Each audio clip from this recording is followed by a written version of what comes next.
ដើមដំបូងនេះភាគទី1នេះជាមួយនឹងគូកំណើតរបស់ក្មេងប្រុសម្នាក់ហើយក៏បានលើកសំឡេងមនុស្សម្នាក់បាននិយាយថាខ្ញុំគឺបានចងចាំនឹងច្បាស់នៅគូកំណើត6ឆ្នាំរបស់ខ្ញុំដែលខ្ញុំបានចំណាយពេលនៅក្នុងផ្ទះកុមារកំព្រាពេលនោះខ្ញុំបានសូមបំណងប្រាថ្នាថាខ្ញុំចង់ជួបជាមួយនឹងឪពុកម្ដាយរបស់ខ្ញុំហើយបន្ទាប់ពីខ្ញុំបានភ្ញាក់ឡើងបំណងប្រាថ្នារបស់ខ្ញុំទាំងអស់គឺបានខ្លាចទៅជាការពិតនៅពេលនោះខ្ញុំគឺមិនយល់ថាអ្វីកំពុងតែឆ្លងកាត់នោះទេវាហាក់ដូចជាពិភពស្របគ្នាអញ្ចឹងប៉ុន្តែចាប់ពីពេលនោះមកខ្ញុំគឺមានផ្ទះខ្លួនឯងវាអស់រយៈពេល12ឆ្នាំហើយដែលខ្ញុំបានរកឃើញថាពិភពលោកមួយនេះគឺហាក់ដូចជាមានអាថ៌កំបាំងយ៉ាងធំរួចហើយស្រីរឿងក៏បានកាត់មកដល់ពេលសិស្សសាលាម្នាក់បានជាកង់ចាំបញ្ញាធ្វើដំណើរទៅកាន់សាលាប៉ុន្តែក៏មានមនុស្សម្នាក់បានលោតចេញមកត្រូវកង់របស់គេដួលកង់តរតណៃម៉ាត់ដីរបស់គេគឺបានសងស្លាវភ័យខ្លាចទៅនឹងអ្វីមួយស្រេចប្រាប់មកកាន់សិស្សសាលាម្នាក់នឹងថារត់ចាស់ចេញពីទីនេះភ្លាមទៅសត្វចម្លែកនោះវានឹងស៊ីឯងហើយឆាប់រត់ទៅឯងត្រូវចាំថាមិនអាចជឿនរណាម្នាក់នោះទេសិស្សសាលាម្នាក់នឹងវិញក៏បានក៏លេចឃើញទៅជ្រងដែលគេបានលោតចេញនឹងឃើញនៅដីសត្វចម្លែកមួយផងដែរប៉ុន្តែវាក៏បានបាត់ទៅវិញភ្លាមបរិមម្នាក់នឹងរៀបតែប្រាប់អ្វីមួយមកកាន់សិស្សសាលាបន្ថែមទៀតទៅហើយប៉ុន្តែភ្លាមនឹងក៏មានប៉ូលីសបានបាញ់គេដោយកំភ្លើងចង់ក្បាលរបស់គេស្លាប់នៅនឹងកន្លែងប៉ូលីសក៏បានប្រាប់ឲ្យសិស្សសាលាម្នាក់នឹងកុំខ្លាចទៀតអីព្រោះមានសុវត្ថិភាពហើយសិស្សសាលាម្នាក់នឹងគេគឺមិនចូលពីស្ថានភាពនោះទេសួរមកកាន់មន្ត្រីប៉ូលីសថាមានអ្វីកើតឡើងមន្ត្រីប៉ូលីសក៏បានបកស្រាយប្រាប់គេថាបរិមម្នាក់នឹងគេបានរត់ចេញពីមន្ទីរពេទ្យវិកលចរៈហើយគេគ្រោះថ្នាក់ខ្លាំងណាស់ទោះជាមានការបញ្ជាពីមន្ត្រីប៉ូលីសបែបនេះក៏ដោយក៏សិស្សសាលាម្នាក់នឹងបានរត់ទៅមើលកលិតជញ្ជាំងកន្លែងដែលគេបានឃើញដៃសត្វចម្លែកប៉ុន្តែវាបានឃើញអ្វីនោះទេឃើញតែឆ្មាមួយប៉ុណ្ណោះបន្ទាប់មកទៀតមន្ត្រីប៉ូលីសក៏បានជន់សិស្សសាលាម្នាក់នឹងទៅដល់សាលាតែម្ដងតែសិស្សសាលាម្នាក់នឹងក៏នៅតែនឹកឃើញអំពីដៃបិសាចសត្វចម្លែកនឹងដដែលហើយគេពិតជាចង់ដឹងខ្លាំងណាស់ថាតើពិភពលោកមួយនេះពិតជាមានរឿងបែបនេះមែនហើយនៅពេលសិស្សសាលាម្នាក់នឹងនៅក្នុងថ្នាក់រៀនគេក៏បាននឹកសម័យនៅពេលដែលគេនៅពីក្មេងគេក៏បានឮសំឡេងសត្វចម្លែកក្រហមនៅក្នុងបន្ទប់លោកតារបស់គេហើយថ្ងៃបន្ទាប់មកប៉ារបស់គេក៏បានប្រាប់ថាលោកតារបស់គេគឺបានស្លាប់ហើយដោយការពីពេលនោះគេក៏នៅក្មេងពេកដូច្នេះគេក៏បានគិតថានោះគ្រាន់តែជាការយកសពតែប៉ុណ្ណោះភ្លឹកចោលភ្លឹកឡើងសម័យចោលសម័យឡើងលោកគ្រូក៏បានមកសួរគេបញ្ជាក់អំពីចម្លើយនៃសំណួរដែលគាត់បានសួរអញ្ចឹងហើយគេគឺមិនដឹងនោះទេព្រោះតែរវល់ភ្លឹកនឹងឯងតែក៏ជាសំណាងល្អមានស្រីសាម្នាក់បានប្រាប់ចម្លើយដល់គេក៏បានដឹងថានោះគឺជាចម្លើយស៊ីឃើញគេអាចឆ្លើយនៃសំណួរត្រូវបែបនេះលោកគ្រូគាត់ក៏បានដឹងមកពីកញ្ញាដ៏សរសើរម្នាក់នឹងបានប្រាប់គេតែប៉ុណ្ណោះឈ្មោះរបស់នាងគឺលីវៃវៃឯចំណែកឈ្មោះរបស់សិស្សប្រុសម្នាក់នឹងវិញគឺកៅយ៉ាងដោយសារតែការធ្វើតែនេះមិនអាចប្រាក់គ្នាទៅវិញទៅមកបាននោះទេដូច្នេះហើយគាត់ក៏បានពិន័យពីអ្នកនឹងឲ្យសម្បត្តិបន្ទប់រៀននិងបន្ទប់ទឹកបន្ទាប់ពីចេញទៅផ្ទះកាត់មកដល់ពេលបន្ទាប់ដោយពួកគេទាំងពីរនាក់គឺកំពុងតែសម្បត្តិថ្នាក់រៀននឹងឯងកៅយ៉ាងក៏បានសុំទោសវៃផងណាស់ដែលធ្វើឲ្យនាងមកពិបាកជាមួយនឹងខ្លួនប៉ុន្តែវៃក៏បានតបមកវិញថាមិនអីនោះទេព្រោះតែកៅយ៉ាងក៏តែងតែមើលថែនាងដូចគ្នាហើយវៃក៏បានសួរមកកៅយ៉ាងទៀតថាតើគេមានរឿងអ្វីក្នុងចិត្តមែនទេតែបានជាគេហាក់ដូចជាភ្លឹកភ្លាំងបែបហ្នឹងមានរឿងអ្វីចាប់ប្រាប់នាងមកក្រែងលោកអាចដោះស្រាយជាមួយនឹងគ្នាបានព្រោះនាងក៏តែងតែនឹងនៅក្បែរគេជានិច្ចព្រមទាំងលើសម្ដីរបស់វៃបែបនេះបេះដូងលបងកាយយ៉ាងលើឌុកដាក់តែម្ដងកាយយ៉ាងក៏បាននិយាយក្នុងចិត្តឲ្យយើងបានដឹងផងដែរថាកាលពីនៅវ័យកុមារពួកគេទាំងពីរនាក់គឺជាសង្សារនឹងគ្នានាងក៏តែងតែការពារគេនៅពេលដែលក្មេងៗដទៃទៀតវាធ្វើបាបគេហើយនាងក៏តែងតែនៅក្បែរគេបំផុតនៅពេលដែលគេត្រូវការនាងពួកគេទាំងពីរនាក់រៀបតែនឹងខាំមាត់គ្នាទៅហើយក៏ស្រាប់តែកញ្ញាត្រសាម្នាក់លេចមុខមកហើយសួរពួកគេថាតើធ្វើអ្វីកៅយ៉ាងគេក៏បាននិយាយយើងបានដឹងទៀតថាឈ្មោះរបស់នាងគឺឈីងលីងនាងក៏មានទេពកោសល្យពិសេសនៅក្នុងការរត់ប្រណាំងដែលទទួលបានការទទួលស្គាល់ទូទាំងសាលានាងក៏ជាមិត្តល្អរបស់វៃផងដែរហើយពីនោះវិញបន្ទាប់ពីឃើញឈីងលីងមកដល់ដូច្នេះពួកគេទាំងពីរនាក់រៀនខ្វាច់តែម្ដងហើយកញ្ញាវៃក៏បានប្រាប់នាងថាតើឈីងលីងនាងមកកាន់ទីនេះតាំងពីពេលណាហើយតើការហ្វឹកហាត់របស់នាងត្រូវបានបញ្ចប់ហើយមែនឬទេចំណែកឈីងលីងវិញនាងមកកាន់ទីនេះប្រាប់វៃថាគ្រូគឺកំពុងតែរងចាំនាងហៅនាងឲ្យទៅជួបនៅក្នុងការិយាល័យបន្ទាប់ពីវៃចាក់ចេញទៅបានកញ្ញាឈីងលីងនឹងក៏បានមកអង្គុយលើតុបញ្ចេញសាច់ភ្លៅសខ្ចីញ៉ាញ់សួរកៅយ៉ាងថាតើគេបានជួបរឿងអ្វីធ្វើឲ្យចិត្តរបស់គេតក់ស្លុតដល់ម្លឹងចាប់ប្រាប់នាងមកព្រោះនាងគឺចូលចិត្តនឹងរឿងចម្លែកបែបនេះណាតែមានរឿងអ្វីកើតឡើងនៅតាមផ្លូវនៅពេលដែលគេមកសាលាមែនទេតែធ្វើឲ្យចិត្តរបស់គេមានភាពផិតភ័យដល់ថ្នាក់បែរអារម្មណ៍នៅពេលដែលគេកំពុងតែរៀនរហូតធ្វើឲ្យលោកគ្រូដាក់ពិន័យគេរួមជាមួយនឹងវៃមកសម្អាតនៅក្នុងទីនេះនិយាយតែមកមិនអស់ចិត្តកញ្ញាឈីងលីងក៏បានបញ្ជាការកិរិយាស៊ីអារម្មណ៍សេកស៊ីក៏ដូចជារៀងសាសនាជាមួយនឹងលបងកាយយ៉ាងធ្វើឲ្យគេបុកពោះភ័យមិនដឹងទេតែនឹងធ្វើឲ្យគេចម្លែកក្នុងចិត្តទៀតតែថ្ងៃនេះកញ្ញាឈីងលីងនេះមានរឿងអ្វីមែនទេទៅបានជានាងបែបនេះព្រោះពេលធម្មតានាងគឺមិនសូវចូលចិត្តមនុស្សដទៃនោះទេឈីងលីងនាងបានបង្ហាញกับកិរិយាសាសនាជាមួយនឹងកាយយ៉ាងយ៉ាងខ្លាំងចូលមកចិត្តកាយយ៉ាងធ្វើឲ្យគេអៀនមុខក្រហមយ៉ាងខ្លាំងបែបនេះហើយកាយយ៉ាងក៏បានប្រាប់នាងថានាងនឹងវៃគឺជាមិត្តល្អនឹងគ្នាហើយកុំធ្វើទង្វើបែបនេះឲ្យវៃឈឺចាប់អីតំណាងល្អរបស់ប្រុសស្មោះកាយយ៉ាងបានមកដល់វៃនាងក៏បានត្រឡប់មកវិញស្រែកសួរឈីងលីងថាតើលោកគ្រូរស់នាងធ្វើអ្វីព្រោះនាងមិនបាន ជួបលោកគ្រូនៅក្នុងការិយាល័យនោះទេបែបនេះទៅហើយអញ្ចឹងឈីងលីងនិងកាយយ៉ាងក៏បានរៀបអាកប្បកិរិយាសមរម្យឡើងវិញហើយឈីងលីងក៏បានមកប្រាប់វៃថាគ្រាន់តែលោកគ្រូចង់រំលឹកប្រាប់ពូនាងឲ្យធ្វើការសម្អាតបន្ទប់ទឹកផងតែប៉ុណ្ណោះហើយបើសិនជាគ្មានវៃទេនាងគឺត្រឡប់ទៅមុនហើយឲ្យពួកគេទាំងពីរនាក់ធ្វើការសម្អាតនៅទីនេះបន្តទៀតចោះបន្ទាប់ពីកញ្ញាឈីងលីងចាក់ចេញទៅបាត់ហើយធ្វើឲ្យកាយយ៉ាងឡើងធូរទ្រូងខ្សែវតែម្ដងព្រោះតែសំណាងល្អដែលវៃមិនបានឃើញគេនឹងឈីងលីងរួចហើយសើរឿងក៏បានកាត់ដល់ពេលពួកគេចាក់ចេញពីសាលាធ្វើដំណើរនៅតាមផ្លូវវៃក៏បានបបួលគេមើលគុណនៅខាងក្រៅពួកនាងបានលើថានៅទីនោះពួកគេក៏អាចចាប់តុក្កតាបានផងដែរនាងនិយាយមិនតាន់រួចផុតពីមាត់ផងក៏សុទ្ធតែមានអ្វីហោះឡើងលឿនកាត់មុខពួកគេធ្វើឲ្យអារម្មណ៍របស់កាយយ៉ាងនឹងស្លុតម្ដងទៀតចាប់ផ្ដើមប្រុងប្រយ័ត្នស្រែកសួរថាតើអ្នកណាគេឆាប់ចេញមកភ្លាមប៉ុន្តែនៅពេលដែលគេសម្លឹងទៅលើមេឈើវាគ្រាន់តែជាសត្វក្អែកតែប៉ុណ្ណោះឃើញគេដូច្នេះវៃក៏បាននិយាយថាតើមានរឿងអ្វីកើតឡើងមែនទេនាងគឺមានការព្រួយបារម្ភពីគេខ្លាំងណាស់បើគេនៅតែបែបនេះតើគេមានការព្រួយបារម្ភមានការផិតភ័យចំពោះរឿងអ្វីមែនឬទេប្រាប់នាងបានឬក៏អត់អញ្ចឹងទៅហើយកាយយ៉ាងក៏បានប្រាប់វៃថាគេមានការសន្និដ្ឋានជាមួយនឹងរឿងគួរភ័យខ្លាចមួយដែលគេគឺបានគិតថាគឺមានសត្វចម្លែកគឺបានរស់នៅជុំវិញខ្លួនរបស់ពួកគេហើយដៃរបស់ពួកវាទាំងនោះគឺពោពេញទៅដោយសត្វល្អិតដ៏គួរឲ្យខ្លាចដោយពួកវាក៏ហាក់ដូចជាកំពុងតែតាមខ្ញុំផងដែរព្រោះខ្លាចខ្ញុំទំលាយនៅរឿងរ៉ាវទាំងអស់នោះគ្រាន់តែឮពីអ្វីដែលកាយយ៉ាងបាននិយាយប្រាប់នាងវៃនាងហាក់ដូចជាមានការភ្ញាក់ផ្អើលនឹងតក់ស្លុតជាខ្លាំងកាយយ៉ាងក៏បន្តនិយាយប្រាប់វៃទៀតថាពេលខ្លះខ្ញុំគឺគ្រាន់តែគិតថាវាគ្រាន់តែជាការយល់ច្រឡំរបស់ខ្ញុំហើយការចោទចាញ់របស់ខ្ញុំគឺបង្កើតនៅភាពច្របូកច្របល់នៅក្នុងខួរក្បាលរបស់ខ្ញុំវៃបើទោះបីជារឿងដែលខ្ញុំនិយាយប្រាប់នាងវាចម្លែកពិតមែនខ្ញុំក៏ជឿថានាងនឹងមិនអាចជឿខ្ញុំបាននោះទេប៉ុន្តែទោះជាណាក៏ដោយពួកយើងគឺត្រូវតែការពារខ្លួនវៃនាងក៏បានតបមកគេវិញថានាងគឺជឿជាក់លើគេគ្រប់ពាក្យសម្ដីដែលគេបាននិយាយគឺនាងជឿជាក់ថាវាគឺជាការពិតនិយាយបានតែប៉ុណ្្នេះកញ្ញាវៃនេះក៏បានបញ្ចេញរូបរាងដើមរបស់នាងលេចចេញនៅដៃបិសាចសត្វចម្លែកឡើងមកច្របាច់កកាយយ៉ាងសួរមកកាន់កាយយ៉ាងថាតើដៃមួយនេះមិនដែរឬទេដែលគេបានឃើញកាយយ៉ាងវិញគ្រាន់តែឃើញពីសភាពរបស់វៃបែបនឹងធ្វើគេកាន់តែតក់ស្លុតបន្ថែមទៀតតែសាច់រឿងនៃភាគទី1របស់យើងក៏ត្រូវបញ្ចប់នៅត្រឹមហ្នឹងចាប់ផ្ដើមក្នុងភាគទី2នេះជាមួយនឹងវៃបាននិយាយប្រាប់កាយយ៉ាងថាគេគឺជាមនុស្សម្នាក់ដែលនាងជួបដំបូងគេនាងគឺមិនដែលភ្លេចគេនោះទេនិយាយទៅកាយយ៉ាងគ្នាពិបាកដកដង្ហើមសឹងអីបិសាចសត្វចម្លែកដែលជាវៃនឹងច្របាច់កគេហើយកាយយ៉ាងគេក៏គិតថាតើគេនឹងទៅស្លាប់ដោយបែបនេះមែនដែរឬទេកំឡុងពេលដែលគេអស់សង្ឃឹមមិនអាចនឹងរស់ទៀតនឹងក៏ស្រាប់តែលេចឡើងនៅរបស់មួយមានពន្លឺចាំងជាពេញនឹងដែលវាគឺជាប្រព័ន្ធ system យ៉ាងត្រូវតែធ្វើវាឲ្យមានសកម្មភាពដោយគ្រាន់តែប៉ះមើលលើវាតែប៉ុណ្ណោះចំពោះកាយយ៉ាងដែលលើដូចនេះគេក៏មានតែសង្ឃឹមទៅលើប្រព័ន្ធ system នឹងដើម្បីអាចឲ្យគេរស់អញ្ចឹងគេព្យាយាមប៉ះទៅលើប្រព័ន្ធ system មួយនឹង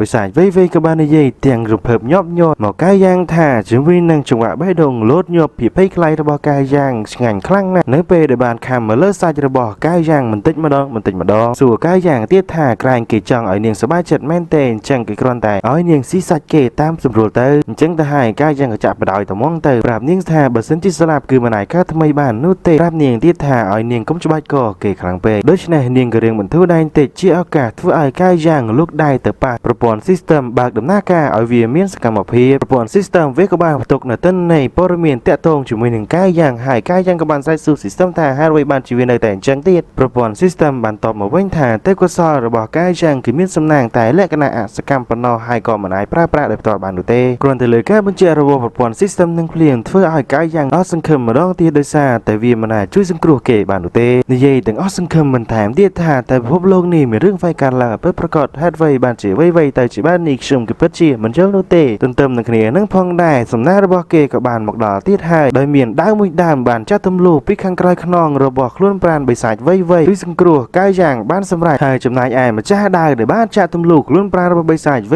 ៃគឺជាឈីងលីងកាយយ៉ាងគេពិតជាមានការយល់ប៉ាល់ជាងខ្លាំងសួរមកកាន់ឈីងលីងទៀតថាហេតុអ្វីបានជានាងអាចមានធម៌ពលបែបនេះឈីងលីងក៏បានតបមកគេវិញថាកុំសួរអ្វីច្រើនឆាប់ត្រឡប់ទៅផ្ទះវិញភ្លាមទៅនាងក៏បានបំផ្លាញនៅកាមេរ៉ាសុវត្ថិភាពក្បែរនោះអស់ទៅហើយចំណែកអ្វីដែលបានកើតឡើងនៅយប់នេះគឺគ្មានពាក់ព័ន្ធជាមួយនឹងកាយយ៉ាងនោះទេសួរបញ្ជាក់ទៅកាន់កាយយ៉ាងថាតើគេចាំដែរឬទេតែកាយយ៉ាងក៏បានចង់សួរអ្វីមកកាន់នាងតែទៀតតែនាងក៏បានប្រាប់ឲ្យគេបញ្ជាក់មកកាន់នាងមកដូច្នេះកាយយ៉ាងគ្មានជំរឿនផ្សេងនោះទេក្រៅពីស្របទៅនឹងសម្ដីរបស់ឈីងលីងបន្ទាប់ពីត្រឡប់មកដល់ផ្ទះវិញកាយយ៉ាងក៏បានងូតទឹកមិនដាគិតអំពីរឿងកន្លងមិនដាថាតើរឿងរ៉ាវដែលបានកើតឡើងនៅយប់នេះវាមិនជាការយល់សប្តិមែនឬទេប៉ុន្តែមិនក៏ដោយការពិតយ៉ាងនេះហេតុអ្វីបានជាវៃខ្លាចទៅជាបិសាចសត្វចម្លែកខ្ញុំនឹងវៃគឺបានធំធាត់ជាមួយនឹងគ្នាតាំងតែពីក្មេងតើអារម្មណ៍ពេលកន្លងមកនេះវាគ្រាន់តែជាអារម្មណ៍ខ្លាំងមែនឬទេតើពិភពលោកមួយនេះវាមានបញ្ហាអ្វីឲ្យពិតប្រាកដងូតទឹកហើយរីរលក៏បានចូលមកក្នុងបន្ទប់គេងរបស់គេវិញតែភ្លាមនឹងកញ្ញាឈី ชิงลิงเนียงกับบานพลอตั้มบงอูโจมขนมเหมือนตัวระบอเกตเพื่อเก็บเนี่ยหลังเปิดใต้มาดองได้เคยชิงลิงแบบนี้ก็ยังเขาพยายามสู้หมกการชิงลิงท่าแต่เมื่อเรื่องไว้การหลังจะปัวไว้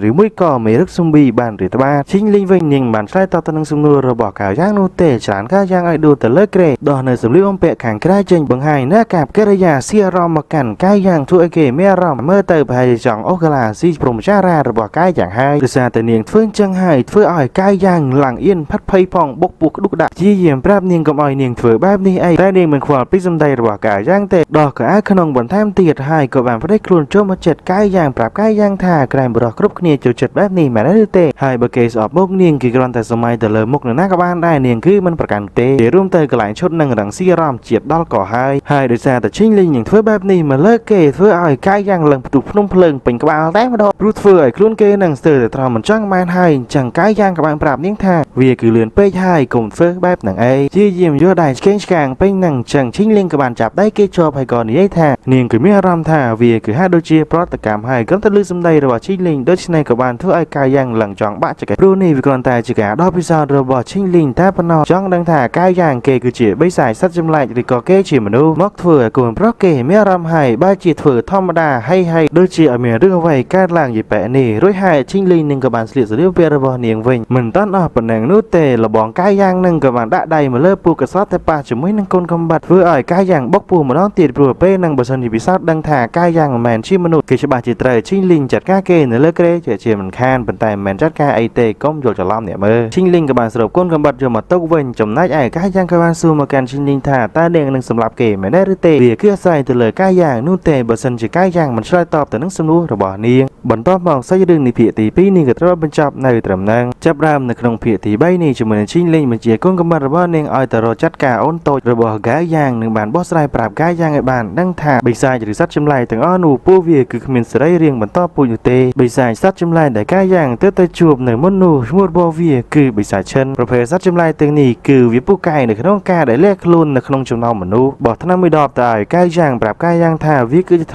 ำแต่ไอเชี่ยบ้านในมรบัวบานเลือนบ่มพอตะโกนท่านไม่ดอบแต่เอาก้าย่างดุยให้เนียงกับบานชาเจงเปลี่ยนถ้วยก้าย่างหลังจังเพี้ยไทยหนึ่งปูแต่ละบืนแต่เลื่อนระบาดเนียงจำนายก้าย่างเฟิงกี้กับบานเกิดในขนมจัดผ่องได้แทนเมื่อเตอปิภพโลกมุ้ยนี่ก็เหมือนอัดกำบังชนะหน้าหายไว้เนียงกับบานสลับแต่หายปันตายแฮดไว้บันจิกชนเฟื่อดำนามาดอกนองปิภพโลกแบบนี้จำนายไอ้การปราในสมาร์ทเพียบในประปอนซิสเต็มแต่กูปราแบบน่าหายจากกูได้ปุ่มเพลย์เวียสันเตอชมกับกูได้บารมคลายไปได้พลีมาสู้จำลายชมในทั้งไอ้สายคลายผู้เกะซ่องใส่มาเลือกชมการบันดาพรักไซบันตอบก้าย่างกับบานเทิมนามาขนมสลาโชว์ขนมธนาระว่าเกะในขนมธนาหนูเสิร์ฟเส้นเส้นกับบานใหญ่ผ่องได้ท่าการไปยกมิงกับบานลื่นนั่งท่าในขนมตาระว่ายังเมียมันเนี่ยได้กรุธนาบานสลาผู้เกะกับบานสนาทานท่าแต่อาเชียไวได้หรือเตะโปรแต่ไวนิ่งมันต้อนมอกสลาหรือเตะจำนายไอ้ชิงลิงวิ่งเนียงกับบานสู้มาการก้าย่างจ้างจำลายท่าแต่ฮัดไวบันจิเป้นี่แต่ให้อัดเขินไวมอสลาจังแต่วิมีเรื่องไวก้าลังจะปัวไวไม่ได้หรือเตะสมบัติเนียงข้อตะการไวก็วิหะโดยเจียมันโจหนูได้เนียงสู่แบบนี้มาการก้าย่างพุทธเนียงบานเขินก้าย่างหนึ่งไวบานทุเรศนาตัวเตียจะไม่นั่งขณีการปิยกไม่ร้อนเทลือสนุระบอชิงลิงโดยชนะทั่วก้าย่างหลังเพียงใต้มาดอกหายกับบานเกิดครั้งเจ็ดแต่มีเรื่องไวมันเตะฮัดเวนชิเนียงซึ่งสมนุแบบนี้มาการชมใกล้เนียงเติบโตช่วยสังครุชีวิตรักชมการปิยกไม่หรือมวยกันเนียงจังเลี้ยงจุเรียกลุนรักชมนำไปชมสะสมเกิดรู้กับบานปราบชิงลิงท่าเก๋ก็มันดังในโปรตการทุเรศนาตลอดแต่เตียวิ่งการปิยกไม่ผู้กิจทั้งปีเนี่ยกับบานใจเผยคณีโดยชนะเวียคือจำลายไปให้เนียงมอสลายยืดบรรทบมองกับด้านมองโจเรียนละมองจังไห้หลอกครูกับบ้านประกาศปราบเสนครั้งตราหนึ่งถึงออกนิท่าไ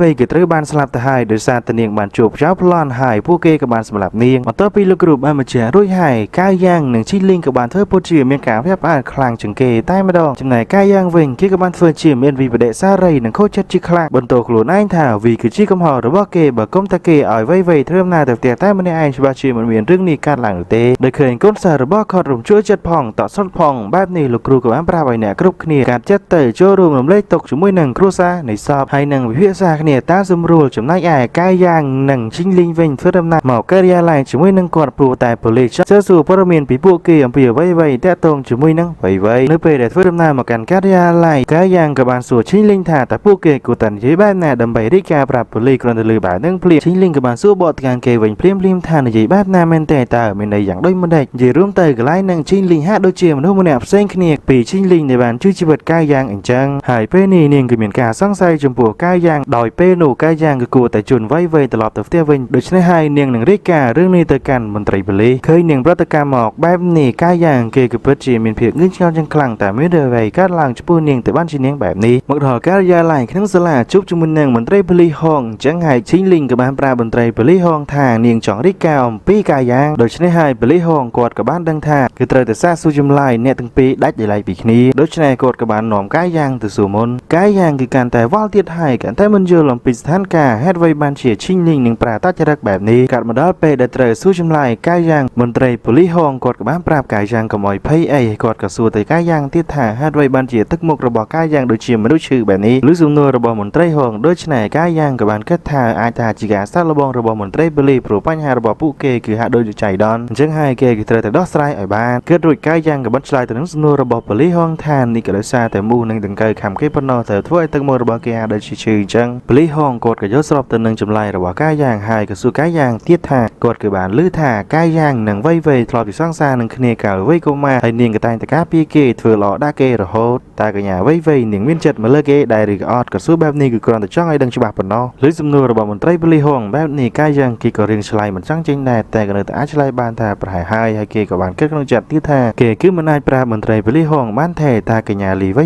យនឹងគឺស្រឡាញ់គេរហូតស្ទើរតែលេបទៅហើយស្ទើរតែចង់ស៊ីសាច់ឈាមរបស់គេប៉ូលីសហងគាត់ក៏បានសួរសំណួរមកកាយយ៉ាងមួយទៀតកាលពីយប់មិញនេះនៅពេលដែលបញ្ចប់កិច្ចការសាលារួចហើយពួកគេទាំងពីរនាក់ក៏បានចេញទៅផ្ទះព្រមគ្នាហើយនៅពេលនោះនាងក៏ជិតដល់ផ្ទះនាងទៅហើយប៉ុន្តែហេតុអ្វីបានជាកាយយ៉ាងគេមិនជូននាងឲ្យដល់ផ្ទះតែម្ដងទៅក៏សួរសំណួរបែបនេះមកកាយយ៉ាងរួចហើយក៏បានប្រាប់ឲ្យកាយយ៉ាងពន្យល់ច្បាស់មកកាយយ៉ាងគេក៏បានធ្វើទឹកមុខក្រៀមក្រំនឹងបានឆ្លើយសំណួររបស់មន្ត្រីប៉ូលីសហងថានោះក៏ដោយសារតែវ័យនាងគឺមិនចង់ឲ្យខ្ញុំជូននាងទៅដល់ផ្ទះនោះទេព្រោះតែខ្លាចគ្រួសាររបស់នាងឃើញខ្ញុំហើយនឹងខាងនាងអរិបតអប់រំគ្រួសាររបស់នាងគឺតឹងរឹងខ្លាំងណាស់ទោះបីជាពួកគេទាំងពីរនាក់មានទំនាក់ទំនងល្អជាមួយនឹងគ្នាក៏ដោយវាគឺតែងតែបែបនេះរហូតវាអស់រយៈពេល3ឆ្នាំហើយនៃវិទ្យាល័យបន្ទាប់ពីការបញ្ជាក់របស់កាយយ៉ាងរួចហើយមន្ត្រីប៉ូលីសហងគាត់ក៏បានគិតថាវាគឺពិតជាសមហេតុផលខ្លាំងណាស់កាយយ៉ាងក៏បានធ្វើជាទឹកមកក្រៀមក្រំម្ដងទៀតនឹងនិយាយថានេះគឺជាកំហុសរបស់គេបើពេលនោះគេទទួលចង់ជូនវ័យទៅដល់ផ្ទះនោះនាងច្បាស់ជាមិនជួបហេតុការណ៍បែបនេះឡើយឃើញគេអញ្ចឹងមន្ត្រីប៉ូលីសហងក៏បានលួងគេផងដែរនឹងបានប្រាប់ថាជីវិតមនុស្សគឺពោរពេញទៅដោយភាពភ្ញាក់ផ្អើលហើយរឿងខ្លះគឺជាមិនផុតនោះទេបន្ទាប់ពីបែបហ្នឹងរួចហើយកាយយ៉ាងគេក៏បានគិតថាមន្ត្រីប៉ូលីសហងច្បាស់ជាអាចជឿគេហើយរួចហើយកាយយ៉ាងក៏បានសួរមន្ត្រីប៉ូលីសហងថាចោះក្រែងមានកាមេរ៉ាសុវត្ថិភាពនៅទីនោះមិនថាអញ្ចឹងហើយវាគួរតែអាចចាប់មកគិតក៏បានមន្ត្រីប៉ូលីសហងគាត់ក៏បានដកដង្ហើមធំបន្តិចនឹងបានប្រាប់កាយយ៉ាងថាកាមេរ៉ាសុវត្ថិភាពទាំងអស់នោះវាបានចាប់ពីសកម្មភាពមុនពេលដែលកាយយ៉ាងនឹងវ័យបែកគ្នាតែប៉ុណ្ណោះក្រៅពីនោះវាគឺមិនអាចចាប់បាននោះទេបន្ទាប់ពីការបញ្ជាក់របស់មន្ត្រីប៉ូលីសហងបែបនេះកាយយ៉ាងគេក៏រៀងធូរទ្រូងបន្តិចនឹងបានគិតផងដែរថាវាគឺជាសំណាងល្អដែលឈីងលីងនាងគឺបានបំផ្លាញនៅកាមេរ៉ាសុវត្ថិភាពចាប់នៅទីតាំងកន្លែងនោះបាទទៅធ្វើឲ្យគេអាចគេចផុតពីការសង្ស័យរបស់មន្ត្រីប៉ូលីសដោយសារតែរឿងក្តីនេះហើយធ្វើឲ្យមន្ត្រីប៉ូលីសហងគាត់ជឿក្បាលយ៉ាងខ្លាំងគាត់ក៏មានការសង្ស័យផងដែរថាអក្រិតកម្មមួយនេះអាចជាអក្រិតកម្មការកិត្តមុនប្រហែលអាចជាឃាតករនិងជនរងគ្រោះស្គាល់គ្នាពីមុនមកវាគឺគ្មានតម្រុយអ្វីទាំងអស់សូម្បីតែអាវុធដែលឃាតករប្រើក៏មិនអាចបញ្ជាក់បានដែររអ៊ូបែបនេះរួចហើយមន្ត្រីប៉ូលីសហងគាត់ក៏បានមកលួងកាយយ៉ាងប្រាប់ឲ្យកាយយ៉ាងកុំពិបាកចិត្តខ្លាំងពេកបើសិនជាគេចង់យំក៏យំមកកាត់មកដល់បុណ្យសពកញ្ញាវ័យហើយកាយយ៉ាងក៏បានមកចូលរួមផងដែរគេក៏បាននិយាយក្នុងចិត្តដូចគ្នាថាប៉ុន្តែគេគឺមិនអាចយំបាននោះទេព្រោះការពិតក៏តែជាការពិតវាគឺមិនមែនជាសុបិននោះទេវ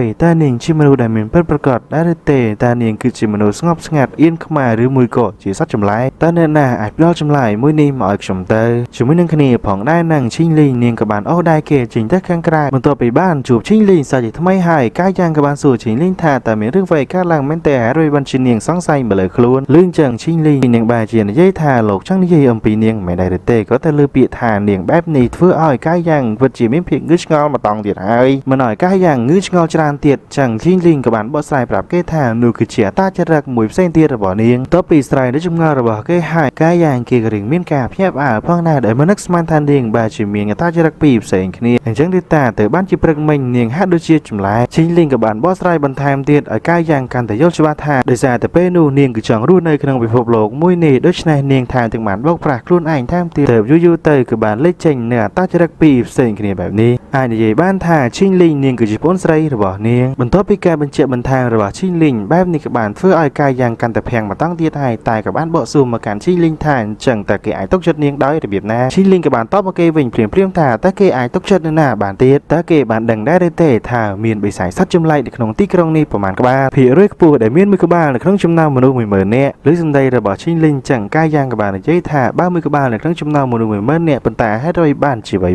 គ្រាន់តែលើសម្ដីរបស់កាយយ៉ាងចឹងភ្លាមឈីលីងនាងក៏បានបកមកនិយាយវិញថាវាគឺមាន 10000 ក្បាលនៅក្នុងចំណោមមនុស្ស1នាក់បន្ទាប់ពីការបញ្ជាក់សាច់ថ្មីរបស់ឈីលីងសាច់រឿងនេះភាគទី3នេះក៏ត្រូវបានបញ្ចប់នៅត្រឹមហ្នឹងចាប់ដើមឡើងនៅក្នុងភាគទី4នេះជាមួយនឹងកាយយ៉ាងមានការភ័យផាលយ៉ាងខ្លាំងបន្ទាប់ពីលើការបញ្ជាក់សារថ្មីរបស់ឈីលីងចឹងហើយឈីលីងក៏បានប្រាប់ទៀតថាវាអាចជាគ្រួសារមិត្តភ័ក្តិបងប្អូនអ្នកជិតខាងរបស់គេក៏សិតសឹងតែអាចជាសត្វចម្លែកតែទាំងអស់ហ្នឹងហើយពេលដែលកាយយ៉ាងបានជួបនាងនេះគឺជាព្រឹត្តិការណ៍តិចតួចបំផុតក៏ជាទំនាក់ទំនងតិចតួចបំផុតផងដែរកាយយ៉ាងគឺក៏បានសម័យអំពីទស្សនវិជ្ជាទាំងអស់នោះទាំងមិត្តភ័ក្តិគ្រួសារនិងអ្នកជិតខាងរបស់គេគឺសិតសឹងតែជាសត្វចម្លែកហើយគេកាន់តែភ័យទៅហើយព្រោះគេគិតថាគេជាមនុស្សតែម្នាក់អញ្ចឹងអាចនឹងត្រូវពួកគេសម្លាប់ឃើញគេអញ្ចឹងឈីលីងក៏បានប្រាប់ឲ្យគេកុំមានការព្រួយបារម្ភអីព្រោះសត្វចម្លែកទាំងអស់នោះនឹងមិនសម្លាប់នរណាដែលមិនទាន់ដឹងការពិតនោះទេហើយមិនត្រឹមតែប៉ុណ្ណឹងនោះទេពួកវាក៏ហាក់ដូចជាមានច្បាប់កំណត់សម្រាប់ខ្លួនពួកវាថែមទៀតចំណែកឯនាងក៏មានព័ត៌មានជាក់លាក់អំពីពួកវាដែរកំឡុងពេលដែលពីរនាក់គេនឹងនិយាយគ្នាក៏ស្រាប់តែមន្ត្រីប៉ូលីសហងបាក់ទ្វារក្រាកនឹងសួរពួកគេថាតើពួកគេកំពុងតែនិយាយអំពីសត្វចម្លែកអ្វីបន្ទាប់ពីឃើញប៉ូលីសហងបែបនោះធ្វើឲ្យពីរនាក់នឹងឡើងបុកពោះភ័យបែកញើប៉ិន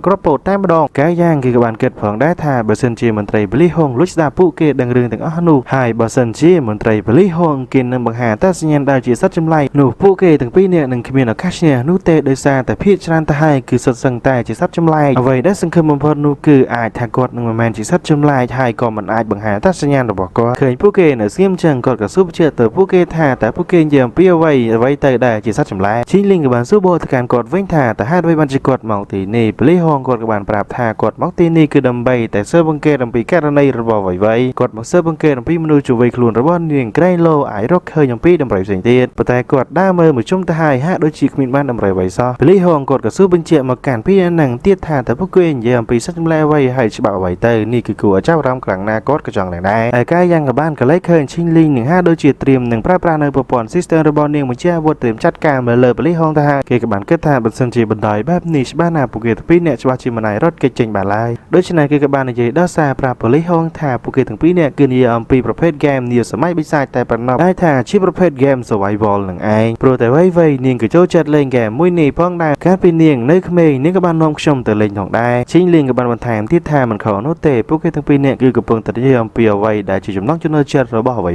ីបន្ទាប់ពីស្ដាប់ការបោះស្រាយរបស់ពួកគេទាំងពីរនាក់រួចហើយប៉ូលីសហងគាត់ក៏អស់ការសង្ស័យលើពីរនាក់នឹងហើយរៀបតែនឹងដើរចាចេញគាត់ក៏បានប្រាប់ពីរនាក់នឹងថាត្រូវហើយយុវវ័យគឺចូលចិត្តលេងខ្លាំងណាស់ហើយ game ក៏ជាចំណង់ចំណូលចិត្តរបស់ពួកគេផងដែរដែលចាចេញពីពួកគេទាំងពីរនាក់បិទទ្វារក្រាកធ្វើឲ្យពីរនាក់នឹងឡើងធូរទ្រូងខ្សែវតែម្ដងរួចឈីលីងក៏បានប្រាប់ឲ្យកាយយ៉ាងកុំរំជោចិត្តខ្លាំងពេកព្រោះក៏មានលទ្ធផលតែពីរគាត់ទី1ប៉ូលីសហងអាចជាសត្វចម្លែកឈិនទើបគាត់ព្យាយាមសាកល្បងមកកាន់ពួកគេដូច្នេះទី2គាត់គឺអាចជាសត្វចម្លែកឈីឬថាជាសត្វចម្លែកឈីដូច្នេះកាយយ៉ាងគេក៏មានការផ្អាប់បន្តិចផងដែរអញ្ចឹងឈីលីងក៏បានបោះស្រាយប្រាប់គេឲ្យបានដឹងថាសត្វចម្លែកឈិនគឺស្រីក្លៀនឈាមនិងលោភលន់បំផុតហើយសត្វចម្លែកឈីទៅវិញគឺពិសេសជាងនេះទៅទៀតវាគឺជាប្រភេទសត្វចម្លែកដែលឆ្លុះវង្វេងដែលគិតថាខ្លួនឯងគឺជាមនុស្សដែលការបោកប្រាស់ខ្លួនឯងតែសត្វចម្លែកឈីនេះវាគឺមិនសម្លាប់ទៅលើមនុស្សណាដែលដឹងការពិតនោះទេជារឿយៗវាតែងតែប្រងើយកន្តើយអំពីព័ត៌មានផ្សេងដូច្នេះហើយសត្វចម្លែកឈិនដែលជាសត្វចម្លែកញីនឹងវាគឺតែងតែអស់សង្ឃឹមទៅលើសត្វចម្លែកឈ្មោលរបស់វានៅពេលដែលវាស៊ីមនុស្សដែលដឹងការពិតអំពីពួកវានឹងមិនចែករំលែកទៅឲ្យសត្វចម្លែកឈីនោះទេកាយយ៉ាងក៏បាននិយាយផងដែរថាមានមនុស្សជាច្រើននៅក្នុងរោងបុណ្យមួយនេះភាគរយខ្ពស់បំផុតដែលពួកគេក្នុងរោងបុណ្យនេះគឺអាចជាសត្វចម្លែកឈិនចុះចំណាយមន្ត្រីប៉ូលីសហងវិញទៅពួកយើងនឹងធ្វើយ៉ាងណាចំពោះគាត់ឈីងលីងក៏បានប្រាប់កាយយ៉ាងថាពួកយើងគឺគ្មានជំរឿនផ្សេងនោះទេអញ្ចឹងពួកយើងមានតែចាត់ការគាត់នៅពេលដែលមានអាការល្អនៅកន្លែងស្ងាត់កាត់មកដល់ពេលដែលពីនឹងមករងចាំប៉ូលីឈិននៅក្នុងភោជនីយដ្ឋានខាងមុខប៉ូលីដែលគាត់បានធ្វើការកាយយ៉ាងក៏បាននិយាយក្នុងចិត្តឲ្យយើងបានដឹងផងដែរថាដំបូងគេគឺបដិសេធទាំងមិនធ្វើអ្វីទៅលើប៉ូលីឈិននោះទេប៉ុន្តែបើសិនជាឈីងលីងបរាជ័យគឺមានតែគេតែប៉ុណ្ណោះដែលត្រូវចាត់ការឬហើយកាយយ៉ាងក៏បានសួរឈីងលីងផងដែរថាការពីមុនមកតើនាងធ្លាប់មានដៃគូដែរឬក៏អត់ឈីងលីងក៏បានប្រាប់គេថាការពី10ឆ្នាំមុននាងគឺមានដៃគូ2នាក់ប៉ុន្តែពួកគេក៏បានស្លាប់ហើយឬភ្លាមកាយយ៉ាងមានការភ្ញាក់ផ្អើលបន្ថែមទៀតព្រោះតែពេលនោះនាងគឺមានអាយុត្រឹមតែ8ឆ្នាំប៉ុណ្ណោះរួចហើយគេក៏បាននិយាយមកឈីងលីងថាអញ្ចឹងពេលនេះនាងគឺនៅតែម្នាក់ឯងមែនទេឈីងលីងតបវិញថាអត់ទេនៅពេលនេះនាងគឺនៅ2នាក់ប្អូនស្រីរបស់ នាងដែលជាតចរិតមួយទៀតនៅក្នុងខ្លួនរបស់នាងនឹងឯងមិននិយាយច្រើនទៀតកញ្ញាឈីងលីងគឺបានប្រាប់កាយយ៉ាងឲ្យត្រៀមខ្លួនទៅព្រោះតែមន្ត្រីប៉ូលីសហងគាត់បានចេញពីធ្វើការហើយការបណ្ដោះក្នុងព្រៃមួយជីវិតនឹងការធ្វើដំណើរតែម្នាក់ឯងរបស់មន្ត្រីប៉ូលីសហងដោយពីអ្នកនឹងក៏បានមកលុបពូននៅក្បែរនឹងផងដែរឈីងលីងក៏បានសួរកាយយ៉ាងថាទេពកោសលនៃប្រព័ន្ធ system របស់គេគឺជាអ្វីលើសំណួររបស់ឈីងលីងបែបនេះគេក៏រៀងភាំងបន្តិចដែរប៉ុន្តែឈីងលីងក៏ស៊ូបញ្ជាក់មកគេអញ្ចឹងគេក៏រៀងអៀនមិនចង់ប្រាប់ឈីងលីងនោះទេប៉ុន្តែអញ្ចឹងក៏គ្រាន់តែប្រាប់ឈីងលីងថាទេពកោសលនៃប្រព័ន្ធ system របស់គេគឺជាទេពកោសលនៃអសកម្មហើយវាក៏ទឹកខ្សោយខ្លាំងណាស់រួចហើយកាយយ៉ាងក៏បានដាស់ភ្ញាក់ឲ្យប្រព័ន្ធ system នឹងភ្ញាក់ពីដេកកុំឲ្យវាដេកតមួកពេកសួរវាថាតើទេពកោសលអសកម្មដែលទឹកខ្សោយរបស់គេនឹងគឺជាអ្វីប្រព័ន្ធ system មួយនឹងវាបើកដំណើរការភ្លាមក៏ស្វាគមន៍កាយយ៉ាងផ្លែតែម្ដងហើយក៏បានប្រាប់កាយយ៉ាងបានដឹងថាកាយយ៉ាងបានរស់រានមានជីវិតអស់រយៈពេល43ម៉ោងហើយដើម្បីបដូរយក43បន្ទុកសំណាងរបស់គេតើគេចង់បែងចែកបន្ទុកសំណាងដែរឬអត់ឬភ្លាមកាយយ៉ាងក៏សួរបញ្ជាក់ថាតើការបែងចែកបន្ទុកសំណាងគឺជាអ្វី system បញ្ជាក់ទៀតថាវាគឺជាការបង្កើនតម្លៃគុណលក្ខណៈមូលដ្ឋានអញ្ចឹងកាយយ៉ាងក៏ជ្រើសយកការបង្កើនគុណលក្ខណៈមូលដ្ឋានតែម្ដងរួចហើយការបង្កើននៅតម្លៃគុណលក្ខណៈមូលដ្ឋានបានសម្រេចតែកាយយ៉ាងក៏បានស្រែកសួរប្រព័ន្ធ system ថាប៉ុន្តែហេតុអ្វីបានជាខ្លួនរបស់គេមិនដូចជាមានការផ្លាស់ប្ដូរអ្វីសោះអញ្ចឹងឬសំណួររបស់គេប្រព័ន្ធ system ក៏សួរទៅគេវិញថាតើប្រអប់ដែលត្រូវលាក់បាំងនោះមិនត្រូវបានដោះសោទេឬលឺអញ្ចឹងកាយយ៉ាងក៏ប្រញាប់ឲ្យដោះសោភ្លាមទៅដើម្បីឲ្យខ្លួនប្រាណរបស់គេកាន់តែរឹងមាំប៉ុន្តែ system ក៏បានតបវិញថាសុំទោសផងបន្ទុកសំណាងរបស់គេគឺមិនគ្រប់គ្រាន់នោះទេក៏លើការបញ្ជាក់របស់ system ភ្លាមធ្វើឲ្យកាយយ៉ាងឡើងចង់ក្តៅឆេវតែម្ដងសៃសួរថាអញ្ចឹងប្រកាច់និយាយរស់ស្អីប្រព័ន្ធ system នឹងខ្ជិលនិយាយទៅប៉ែជាមួយកាយយ៉ាងទៀតវាក៏បានដេកលក់វិញរួចក៏មកប្រាប់ជ័យលីថាទេពកោសលប្រព័ន្ធ system របស់គេគឺប៉ុន្តែនិយាយបានត្រឹមនេះជ័យលីក៏បានប្រាប់ថាមិនអីនោះទេនាងក៏មិនចង់ពឹងផ្អែកលើគេច្រើនណាស់គឺគ្រាន់តែឲ្យកាយយ៉ាងនឹងគឺចេញទៅវិញឆោតប៉ូលីសហងទៅធ្វើយ៉ាងណានិយាយបង្រែអារម្មណ៍របស់ប៉ូលីសហងទុកអ្វីដែលនៅសល់ឲ្យនាងជិះមកដល់លើផ្លូវកាយយ៉ាងគឺបានគិតផងដែរថាគឺគួរតែសារលបងនៅទេពកោសលនៃសំណាងរបស់គេរួចក៏បានស្រែកហៅប៉ូលីសហងប្រាប់ប៉ូលីសហងថាគេក៏ធ្វើតែរកបាននៅប្រយផ្សេងមួយទៀតអញ្ចឹងគេក៏ចង់មកប្រាប់ប៉ូលីសហងបងត្បូងប៉ូលីសហងហាក់ដូចជាមិនស្គាល់គេនោះទេដោយសារតែគេប្រាក់ម៉ាក់អញ្ចឹងហើយកាយយ៉ាងក៏បានដោះម៉ាស់ធ្វើឲ្យគាត់បានស្គាល់ថាគឺជាកាយយ៉ាងដូច្នេះគាត់ក៏បាននិយាយមិនតិចប្រាប់កាយយ៉ាងឲ្យគេប្រាប់ពីដំរីដែលគេបានរកឃើញមកគាត់មកទន្ទឹមនឹងគ្នាផងដែរនឹងប៉ូលីសហងគាត់ក៏មានអារម្មណ៍នឹងថាមានអ្នកមកតាមពីក្រោយពួកគេទាំងពីរនាក់ដូច្នេះគាត់ក៏បានសួរមកកាយយ៉ាងថាតើកាយយ៉ាងនឹងមានគម្រោងអ្វីមែនទេលឺអញ្ចឹងភ្លាមនឹងកាយយ៉ាងក៏បានធ្វើពុតជានិយាយសួរមកគាត់ថាតើគាត់បានន័យថាយ៉ាងម៉េចភ្លាមនឹងគាត់ក៏បានដកកំភ្លើងរបស់គាត់បាញ់តម្រង់ទៅកាន់កំបិតហោះដែលហោះមករកគាត់នឹងរួចក៏បានស្រែកប្រាប់ឲ្យអ្នកដែលគប់កំបិតនឹងចេញមកភ្លាមនោះហើយក៏មើលស្រាលគាត់អីព្រោះគាត់បាញ់ត្រង់ណាចំពោះលបងកាយយ៉ាងយើងវិញគេរៀងភ័យបុកពួរបន្តិចដែរនឹងបាននិយាយផងដែរថាទីបំផុតសង្គ្រាមពិតគឺចាប់ផ្ដើមហើយយើងក៏បានឃើញឈីងលីងនៅក្នុងកែវភ្នែករបស់កាយយ៉ាងដែលបានហោះសម្រាលខ្លួនមកប៉ុន្តែយើងមិនទាន់ដឹងថានឹងមានរឿងអ្វីបន្តផងសាច់រឿងនៃភាគទី4នេះក៏ត្រូវបានបញ្ចប់នៅត្រឹមណាចាប់ផ្ដើមឡើងនៅក្នុងភាគទី5នេះជាមួយនឹងប៉ូលីសហងបន្ទាប់ពីគាត់គេចពីផ្លែកំបិតហោះរបស់ឈីងលីងបន្ទាប់ទៀតហើយគាត់ក៏បានរងចាំមើលហើយឈីងលីងក៏បានសម្រាលខ្លួនមកជាការធ្វើឲ្យគាត់ភ្ជុងកំភ្លើងមកកាន់នាងបាញ់មួយគ្រាប់របូតម៉ាស់របស់នាងហើយក៏ឆោតមុខរបស់នាងបន្តិចផងដែរប៉ូលីសហងគាត់ក៏សើផងដែរថាល្បឿនរបស់ឈីងលីងពិតជាលឿនគួរសមប្រាប់ឲ្យដឹងទៀតផងដែរថាគាត់គឺជាកីឡាករបាញ់កំភ្លើង5ឆ្នាំជាប់គ្នាដែលទទួលបានមេដាយមាសនិយាយមកនាងទៀតថាចាំមើលតើនាងរត់ទៅណារួចនាងក៏បានទៅវិញថាសាកល្បងមើលទៅរួចហើយប៉ូលីសហងក៏បានបាញ់វីប្រហាមមកកាន់នាងជាបន្តនាងក៏ព្យាយាមគេចពីក្រឹកកំភ្លើងរបស់គាត់ជាបន្តផងដែរហើយកាយយ៉ាងមកពួននៅដប់ព្រៃតាំងពីពេលណាក៏មិនដឹងហើយកាយយ៉ាងគេក៏បានគិតផងដែរថាបើទោះបីជាល្បឿនរបស់ឈីងលីងលឿនប៉ុណ្ណាក៏ដោយកំបិតហោះរបស់នាងអស់ចាប៉ុណ្ណាក៏ដោយក៏មិនអាចលឿនជាងក្រឹកកំភ្លើងរបស់ប៉ូលីសហងបាននោះទេនាងក៏ច្បាស់ជានឹងពិបាកក្នុងការទប់ទល់ជាមួយនឹងប៉ូលីសហងជាមិនខានមិនត្រឹមតែប៉ុណ្ណឹងនោះទេគ្រប់កំភ្លើងគឺលឺសំឡេងខ្លាំងណាស់បន្តិចទៀតនេះច្បាស់ជានឹងមានសត្វសាហាវផ្សេងទៀតមកជាមិនខានគិតចុះឡើងកាយយ៉ាងក៏បាននឹករកឃើញវិធីមួយអញ្ចឹងក៏បានរត់ចេញមកខាងក្រៅទាត់ទឹកសាយលើមុខប៉ូលីសហងធ្វើឲ្យគាត់រដៃមករងបណ្ដាលឲ្យគាត់បាញ់ប្រហារមកឈីងលីងដោយព្រាវអញ្ចឹងហើយឈីងលីងឆ្លៀតឱកាសនេះចូលមកជិតខ្លួនរបស់គាត់កាប់ដាច់កំភ្លើងរបស់គាត់ពាក់កណ្ដាលបងយកដាវភ្ជង្គគាត់ប៉ុន្តែនាងក៏បានយកមកទុកវិញនឹងនិយាយថាគាត់នឹងមិនមែនជាសត្វឈិនទេមែនទេលឺអញ្ចឹងភ្លាមកាយយ៉ាងគេក៏មានការភ្ញាក់ផ្អើលផងដែរដោយសារតែប៉ូលីសហងគាត់មិនមែនជាប្រភេទសត្វឈិននោះទេរួចប៉ូលីសហងក៏បានសួរមកកាន់ឈីងលីងវិញថាតើនាងដឹងដោយរបៀបណាអញ្ចឹងឈីងលីងក៏បានបកស្រាយប្រាប់គាត់ថាបើសិនជាគាត់គឺជាសត្វឈិននោះគាត់ច្បាស់ជានឹងបញ្ចេញរូបរាងពិតដើម្បីទប់ទល់ជាមួយនឹងនាងដោយមិនបាច់ប្រើប្រាស់កំភ្លើងនោះទេព្រោះតែសត្វឈិនគឺមានទំនុកចិត្តទៅលើរាងកាយរបស់ពួកវាខ្លាំងណាស់ថាអាចទប់ទល់ជាមួយនឹងអ្វីគ្រប់យ៉ាងបន្ទាប់ពីការបកស្រាយរបស់ឈីងលីងចប់គាត់ក៏រឹងញញឹមបន្តិចនឹងបានឲ្យអ្នកទាំងពីរនាក់នឹងរួមជាមួយនឹងគាត់ទៅដំណើរទៅខាងមុខបណ្ដានិយាយគ្នាបណ្ដាទៅគាត់ក៏បានប្រាប់ពីអ្នកនឹងផងដែរថាគាត់ក៏ជាអ្នកដែលដឹងអំពីអត្តកម្បាំងនៃពិភពលោកមួយនេះផងដែរក៏ជាអ្នកដាស់ភ្ញាក់នៅសមត្ថភាពទេពកោសល system គាត់ក៏និយាយអរគុណឈីងលីងផងដែរដែលបន្ទូដែរឲ្យគាត់មិនត្រឹមតែប៉ុណ្ណឹងនោះទេគាត់ក៏បានសរសើរមកនាងផងដែរថាលើកទី1ហើយដែលមានមនុស្សព្យាយាម ប្រឹងប្រែងប្រយុទ្ធដល់ដំណាក់កាលនេះបន្តិចក្រោយមកគាត់ក៏បាននាំពីអ្នកនឹងមកចូលក្នុងហាងមួយញ៉ាំមីម្នាក់ម្ចាស់ហើយក៏បានបន្តនិយាយគ្នាបន្ថែមទៀតពលីហងគាត់ក៏បាននិយាយថាគាត់មិននឹកស្មានថាគាត់បានជួបជាមួយនឹងអ្នកដែលព្យានៅសមត្ថភាព system ដូចជាគាត់ដល់តែ2នាក់នោះទេឃើញគាត់និយាយបែបនេះកាយយ៉ាងក៏បញ្ញាប់បាត់មាត់គាត់ដោយយុទ្ធចង្កឹះនឹងញឹកមាត់គាត់ដោយជាមួយនឹងប្រហិតមួយផងដែរធ្វើគាត់ក្តៅសឹងអីហើយកាយយ៉ាងក៏បានប្រាប់គាត់ថាកុំឲ្យគាត់និយាយជាសាធារណៈអីឃើញគេរៀងស្លន់ចឹងពលីហងក៏បានប្រាប់គេកុំឲ្យមានការស្រន់ស្លោអីព្រោះតែប្រភេទសត្វទាំងអស់នោះអ្វីដែលពួកវាមិនចង់ដឹងមិនចង់ឮពួកវាច្បាស់ជានឹងមិនខ្វល់ដោយស្វ័យប្រវត្តិអញ្ចឹងហើយគាត់ក៏បានពិសោធន៍ឲ្យកាយយ៉ាងបានឃើញដោយបានហៅអ្នកលក់សួរអ្នកលក់ថាតើបានលឺអ្វីដែលគាត់បាននិយាយឬក៏អត់អញ្ចឹងអ្នកលក់ក៏បានតបវិញថាតើពលីហងគាត់ចង់និយាយពីអ្វីឬមួយក៏គាត់ចង់បានស្រាបៀបន្ថែមមិនដែរទេបន្ទាប់ពីយល់ច្បាស់ទៅនឹងការបញ្ជារបស់ពលីហងរួចហើយកាយយ៉ាងក៏បានសួរពលីហងទៀតថាតើគាត់បាននាំពួកគេទាំងពីរនាក់ទៅទីនោះធ្វើអ្វីឬដើម្បីធ្វើការសាកល្បងពួកគេទាំងពីរនាក់មិនដែរទេអញ្ចឹងពលីហងក៏បានតបមកកាន់គេវិញថាវាគឺមិនខុសនោះទេហើយសង្សាររបស់កាយយ៉ាងដែលជាឈីងលីងនឹងស្ទើរតែធ្វើឲ្យគាត់ជាតិរយទៅហើយឈីងលីងដែលកំពុងហូបមីប៊ុងយកវិញក៏បានតបមកកាន់សំដីពលីហងវិញថានាងមិនមែនជាសង្សាររបស់កាយយ៉ាងនោះទេត្រឡប់ចូលមកកាន់ប្រធានបទពួកគេទាំង3នាក់វិញពលីហងក៏សួរទៅកាន់កាយយ៉ាងទៀតថាតើគេនៅចាំអ្នកជំងឺផ្លូវចិត្តម្នាក់ដែលគាត់បានបាញ់សម្លាប់គេនៅកណ្ដាលផ្លូវពេលនោះដែរឬក៏អត់កាយយ៉ាងក៏បានតបមកកាន់គាត់ថារឿងនេះគឺជារឿងដែលគេមិនអាចបំភ្លេចបានហើយដោយសារតែរឿងនឹងហើយទៅវាដល់ដំណាក់កាលពេលបច្ចុប្បន្ននេះពលីហងគាត់ក៏បានបញ្ជាប្រាប់ឲ្យពីអ្នកនឹងបានដឹងបន្ថែមទៀតផងដែរថាប្រម្នាក់នោះគេគឺជាអ្នកដាស់ភ្នាក់នៅសមត្ថភាពទេពកោសល្យ system ដូចជាពួកគេផងដែរបើតែអ្វីដែលគាត់ដឹងចំពោះទេពកោសល្យរបស់គ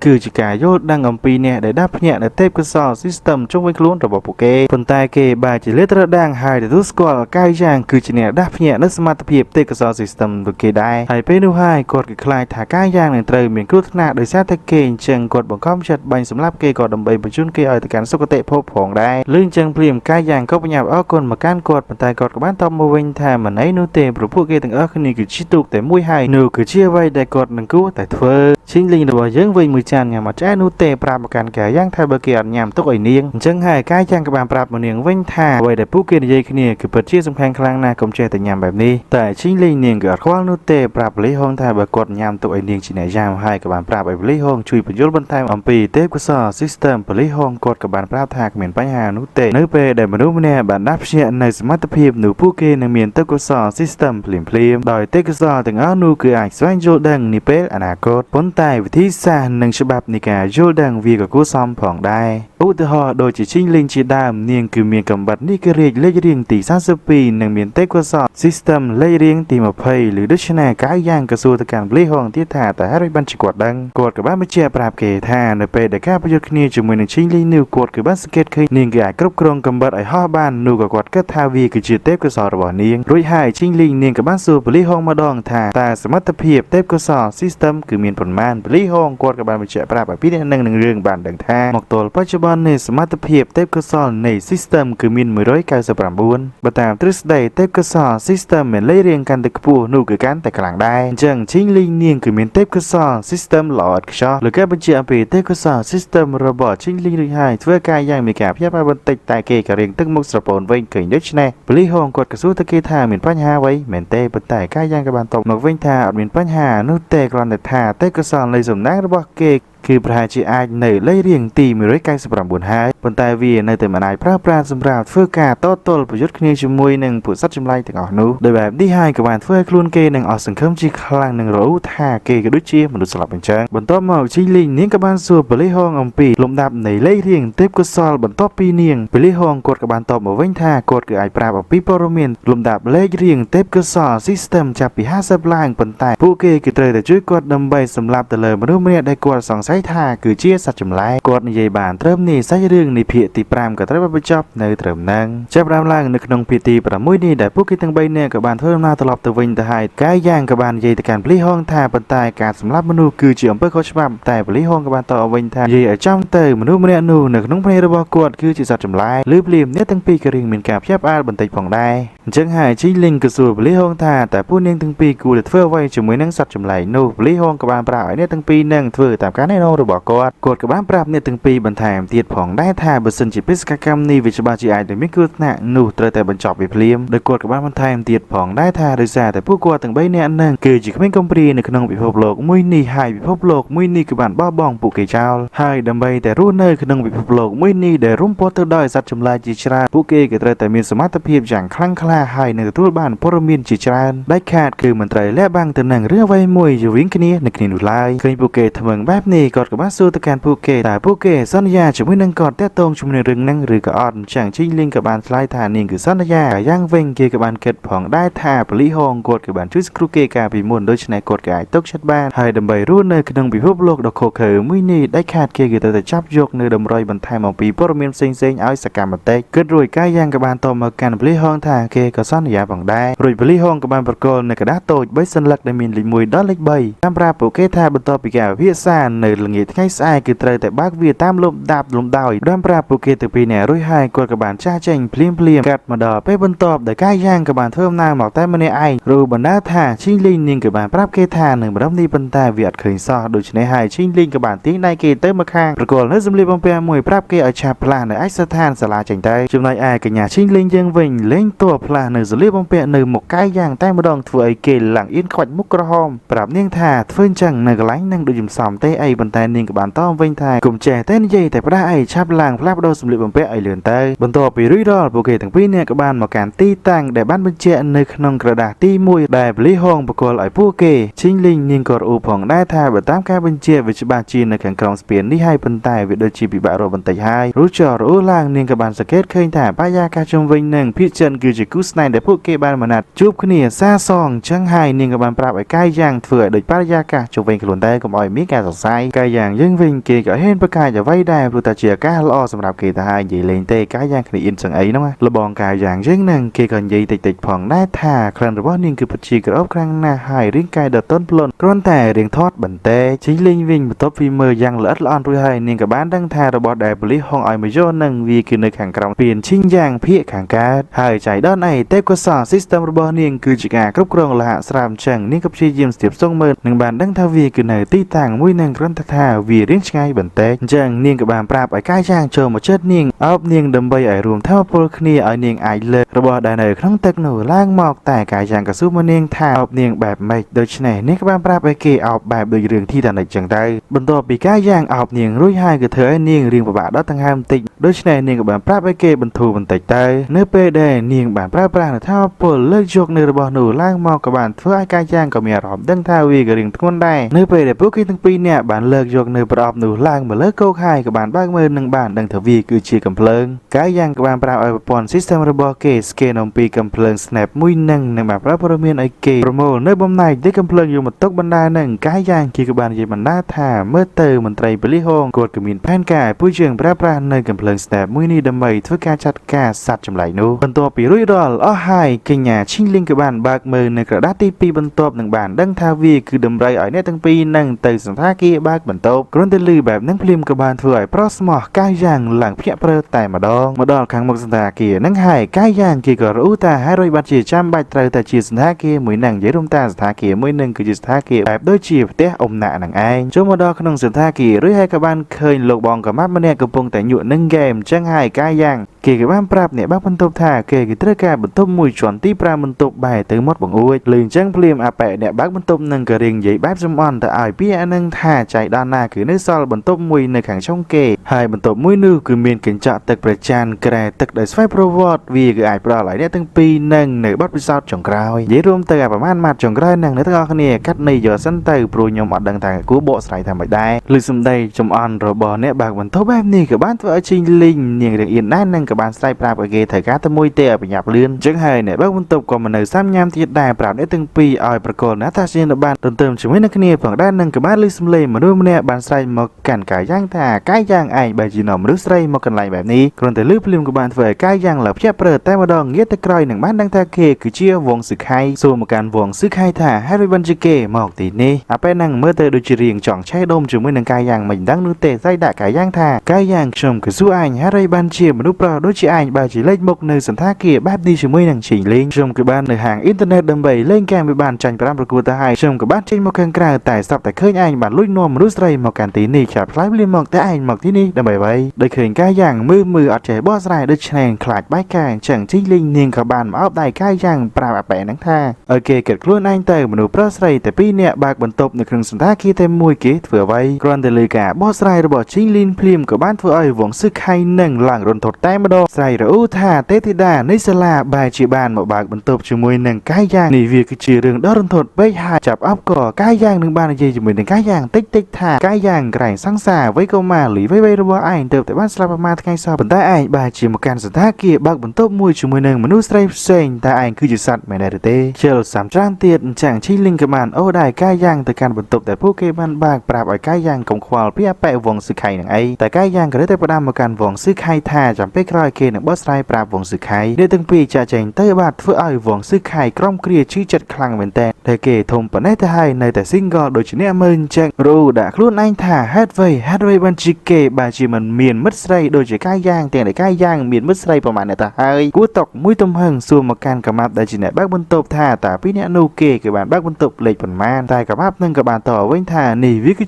រឿងឯកជនភាពរបស់ព្យាមគេគឺមិនអាចប្រាប់បាននោះទេស្រាចេញមិនចង់ផឹកស្រែពីនៃអញ្ចឹងហើយវងសឹកខៃចាប់ញ៉ឹងកប៉ោលគេសួរគេម្ដងទៀតតើគេអាចប្រាប់បានដែរឬក៏អត់ដោយខ្លាបែវងសឹកខៃនឹងទៅបាប់ខ្លួនអញ្ចឹងកម៉ាប់នឹងក៏មានទៅប្រាប់វងសឹកខៃថាពីអ្នកមីនឹងគឺបើកបន្ទប់លេខ501បន្ទាប់ពីដឹងអំពីទីតាំងបន្ទប់របស់ពីអ្នកនោះរួចហើយអញ្ចឹងអាប៉ែវងសឹកខៃនឹងក៏បានប្រាប់កម៉ាប់នឹងឲ្យបើកបន្ទប់ឲ្យគេលេខ601មិនដឹងតែគោលបំណងស្អីនោះទេព្រោះតែសាច់រឿងនៃភាគទី6របស់យើងគឺត្រូវបញ្ចប់នៅត្រឹមនេះចាប់ដើមឡើងនៅក្នុងភាគទី7នេះដោយពួកគេទាំងពីរនេះរៀបតែនឹងចូលទៅក្នុងបន្ទប់កញ្ញាឈីលីងប្រាប់កៅយ៉ាងតាអាប៉ែវងសឹកខៃគេហាក់ដូចជាមានបញ្ហាប៉ុន្តែកៅយ៉ាងតបមកវិញថាវាហាក់ដូចជាគ្មានបញ្ហាអ្វីនោះទេតែឈីលីងក៏បកស្រាយប្រាប់គេថាកៅយ៉ាងគេគឺគិតថាវងសឹកខៃនឹងគឺធម្មតាទេប៉ុន្តែជាក់ស្ដែងទៅវងសឹកខៃគឺបានឃើញពួកគេទាំងពីរនាក់មកបើកបន្ទប់នៅផ្ទះសំណាក់ដូច្នេះហើយដំណឹងមួយនេះវាច្បាស់ជាលេចលឺពេញសាលាជាមិនខានបើទោះបីជាពួកគេជាគូស្នេហ៍ខ្លាំងៗក៏ដោយប៉ុន្តែត្រូវតែធ្វើឲ្យជាដូចគូស្នេហ៍គេទូទៅដែរសត្វស្រាលតែយ៉ាងមិនតន់នឹងនិយាយអ្វីផងកញ្ញាឈីងលីងក៏បានចាប់ទីកោអាវរបស់គេហើយក៏បានខំមាត់របស់កាយយ៉ាងយកតែម្ដងធ្វើឲ្យកាយយ៉ាងឡើងរឹងខ្លួនតែម្ដងចង់រើចេញប៉ុន្តែកញ្ញាឈីងលីងបានប្រាប់គេកុំឲ្យកម្រាស់អីក៏ព្រោះតែមានកាមេរ៉ាសុវត្ថិភាពកាយយ៉ាងគេក៏នៅតែតវ៉ាថានេះវាគឺជាស្នាមថាបដំបងរបស់គេឈីងលីងវិញក៏តបវិញថាវាក៏ជាស្នាមថាបលើបដំបងរបស់នាងដូចគ្នាបន្ទាប់ពីចូលមកដល់ក្នុងបន្ទប់រួចរាល់ហើយកាយយ៉ាងសួរឈីងលីងថាតើពួកគេធ្វើអ្វីបន្តឈីងលីងតបវិញថាធ្វើអ្វីដោយតែតំណែងប្រិយប្រពន្ធគេធ្វើនៅពេលយប់ទៅលើបែបហ្នឹងភ្លាមកាយយ៉ាងឡើងភ្ជាប់តែម្ដងកាយយ៉ាងក៏ឆាយទូរស័ព្ទរបស់គេភ្លាមឃើញលបងវងសឹកខៃនឹងសារមកគេឡើងមកកាប់ភ្លុះតែម្ដងក៏មិនចង់ខ្វល់អ្វីច្រើនទៀតដែរកាយយ៉ាងគេក៏បានសូត្រធរនឹងឯងដែលក្នុងនាមរបស់គេដែរជាសភាពបរោះការពិតដូចជាមិនពិតក៏ដូចជាពិតផងដែរធ្វើចិត្តឲ្យស្ងប់យកព្រះធម៌ដាក់ក្នុងចិត្តសូត្រធរបានទៅត្រឹមនេះកញ្ញាឈីលីងនាងក៏បានងុយទឹករីករាល់ចង់ពងដើរចេញពីបន្ទប់ទឹកសួរមកគេថាតើគេចង់ងុយទឹកដែរឬក៏អត់តែលបងកាយយ៉ាងគេឡើងឈាមច្រមុះតែម្ដងធ្វើឲ្យធរទាំងអបាមានរបស់គេដែលបានសូត្រពីពេលមុនត្រូវជាអាសាបងកញ្ញាឈីងលីងក៏ចូលមកចិត្តកាយយ៉ាងធ្វើឲ្យបេះដូងរបស់កាយយ៉ាងចាប់ផ្ដើមលូតញាប់ម្ដងទៀតគេគិតក្នុងចិត្តថាលើកនេះគេច្បាស់ជាមិនរួចខ្លួននោះទេពងក្រហមរបស់គេច្បាស់ជាត្រីឈីងលីងស៊ីជាមិនខានសួរមកកាន់ឈីងលីងថានាងចង់ធ្វើអ្វីចង់បំផ្លាញនៅការវឹកហាត់ផ្លូវចិត្តរបស់គេមិនដែរឬទេឬមកចង់បំផ្លាញព្រមចារារបស់គេឈីងលីងក៏បានតអ្វីផ្សេងដែរចាប់ចង្ការរបស់កាយយ៉ាងសួរមកកាយយ៉ាងថាតើគេមិនតន់យល់អំពីរឿងបែបនេះទេមែនឬទេព្រោះមើលពីអាការៈដ៏ឆ្កាំឆ្គងរបស់គេនោះទៅដោយមិនចង់អូកាឡាយូកញ្ញាឈីលីងក៏បានរំលឹកប្រាប់កាយយ៉ាងទៀតថាកុំឲ្យគេគិតពីជីវិតមុនរបស់គេអីសំខាន់បច្ចុប្បន្ននេះគេត្រូវតែធ្វើអ្វីគ្រប់យ៉ាងដើម្បីឲ្យមានជីវិតរស់ឈប់ខ្មាស់អៀនគ្រាន់តែរឿងបែបហ្នឹងទៀតទៅម្យ៉ាងវិញទៀតគេគឺធំធាត់ហើយក៏គួរតែដឹងនិងត្រូវស្វែងយល់អំពីរឿងទាំងនេះព្យាយាមសម្រាប់ខ្លួនទៅតាមកលៈទេសៈឲ្យបានទៅបើមិនដូច្នេះទេគឺច្បាស់ជានឹងត្រូវស្លាប់ជាមិនខាតស្អីរឿងក៏បានកាត់មកដល់ពេលដែលពួកគេបានសម្រាកនៅលើក្រេតែពីរនាក់ហើយកាយយ៉ាងក៏បាននិយាយក្នុងចិត្តឲ្យយើងបានដឹងថាគេក៏មិននឹកស្មានថាខ្លួនគេបែរជាដេកនៅលើក្រេពីរនាក់កញ្ញាឈីងលីងទេនេះក៏ដើម្បីតែគេចពីពួកសត្វបិសាចក៏ដូចជាសត្វចម្លែកទាំងនោះអ្វីគ្រប់យ៉ាងការវិមន្តក៏ត្រូវបានផ្លាស់ប្ដូរម៉ោងរោនៅក្នុងទូរស័ព្ទវាក៏បានពន្លឺឡើងមកធ្វើឲ្យកាយយ៉ាងដឹងថាបេសកកម្មរបស់គេគឺដល់ពេលហើយអញ្ចឹងក៏បានដាស់កញ្ញាឈីងលីងក៏បានប្រាប់ថានាងក៏ភ្ញាក់ដែរអញ្ចឹងឲ្យត្រៀមខ្លួនទៅកាយយ៉ាងក៏បានប្រាប់មកកាន់កញ្ញាឈីងលីងទៀតថាខ្យល់បក់1ម៉ែត្រឬ2ម៉ែត្រនៅ ក្នុងមួយនាទីមិនចាំយូរទៀតឈីងលីងក៏បានទាញយកនៅកំភ្លើង snap ទៅខាងក្រៅរួចហើយក៏បានហុចនៅក្រដាសទៅឲ្យកាយយ៉ាងមើលអំពីគោលដៅដែលត្រូវចាត់ការអញ្ចឹងកាយយ៉ាងក៏បានដុតនៅក្រដាសហ្នឹងចោលផងដែរបន្ទាប់ពីអាននៅសេចក្តីក្នុងក្រដាសហ្នឹងរួចរាល់ហើយក៏និយាយនៅក្នុងចិត្តឲ្យយើងដឹងបន្ថែមទៀតថាប៉ូលីសហងគាត់ក៏មានវត្តមាននៅក្បែរប្រពន្ធរបស់គាត់ផងដែរ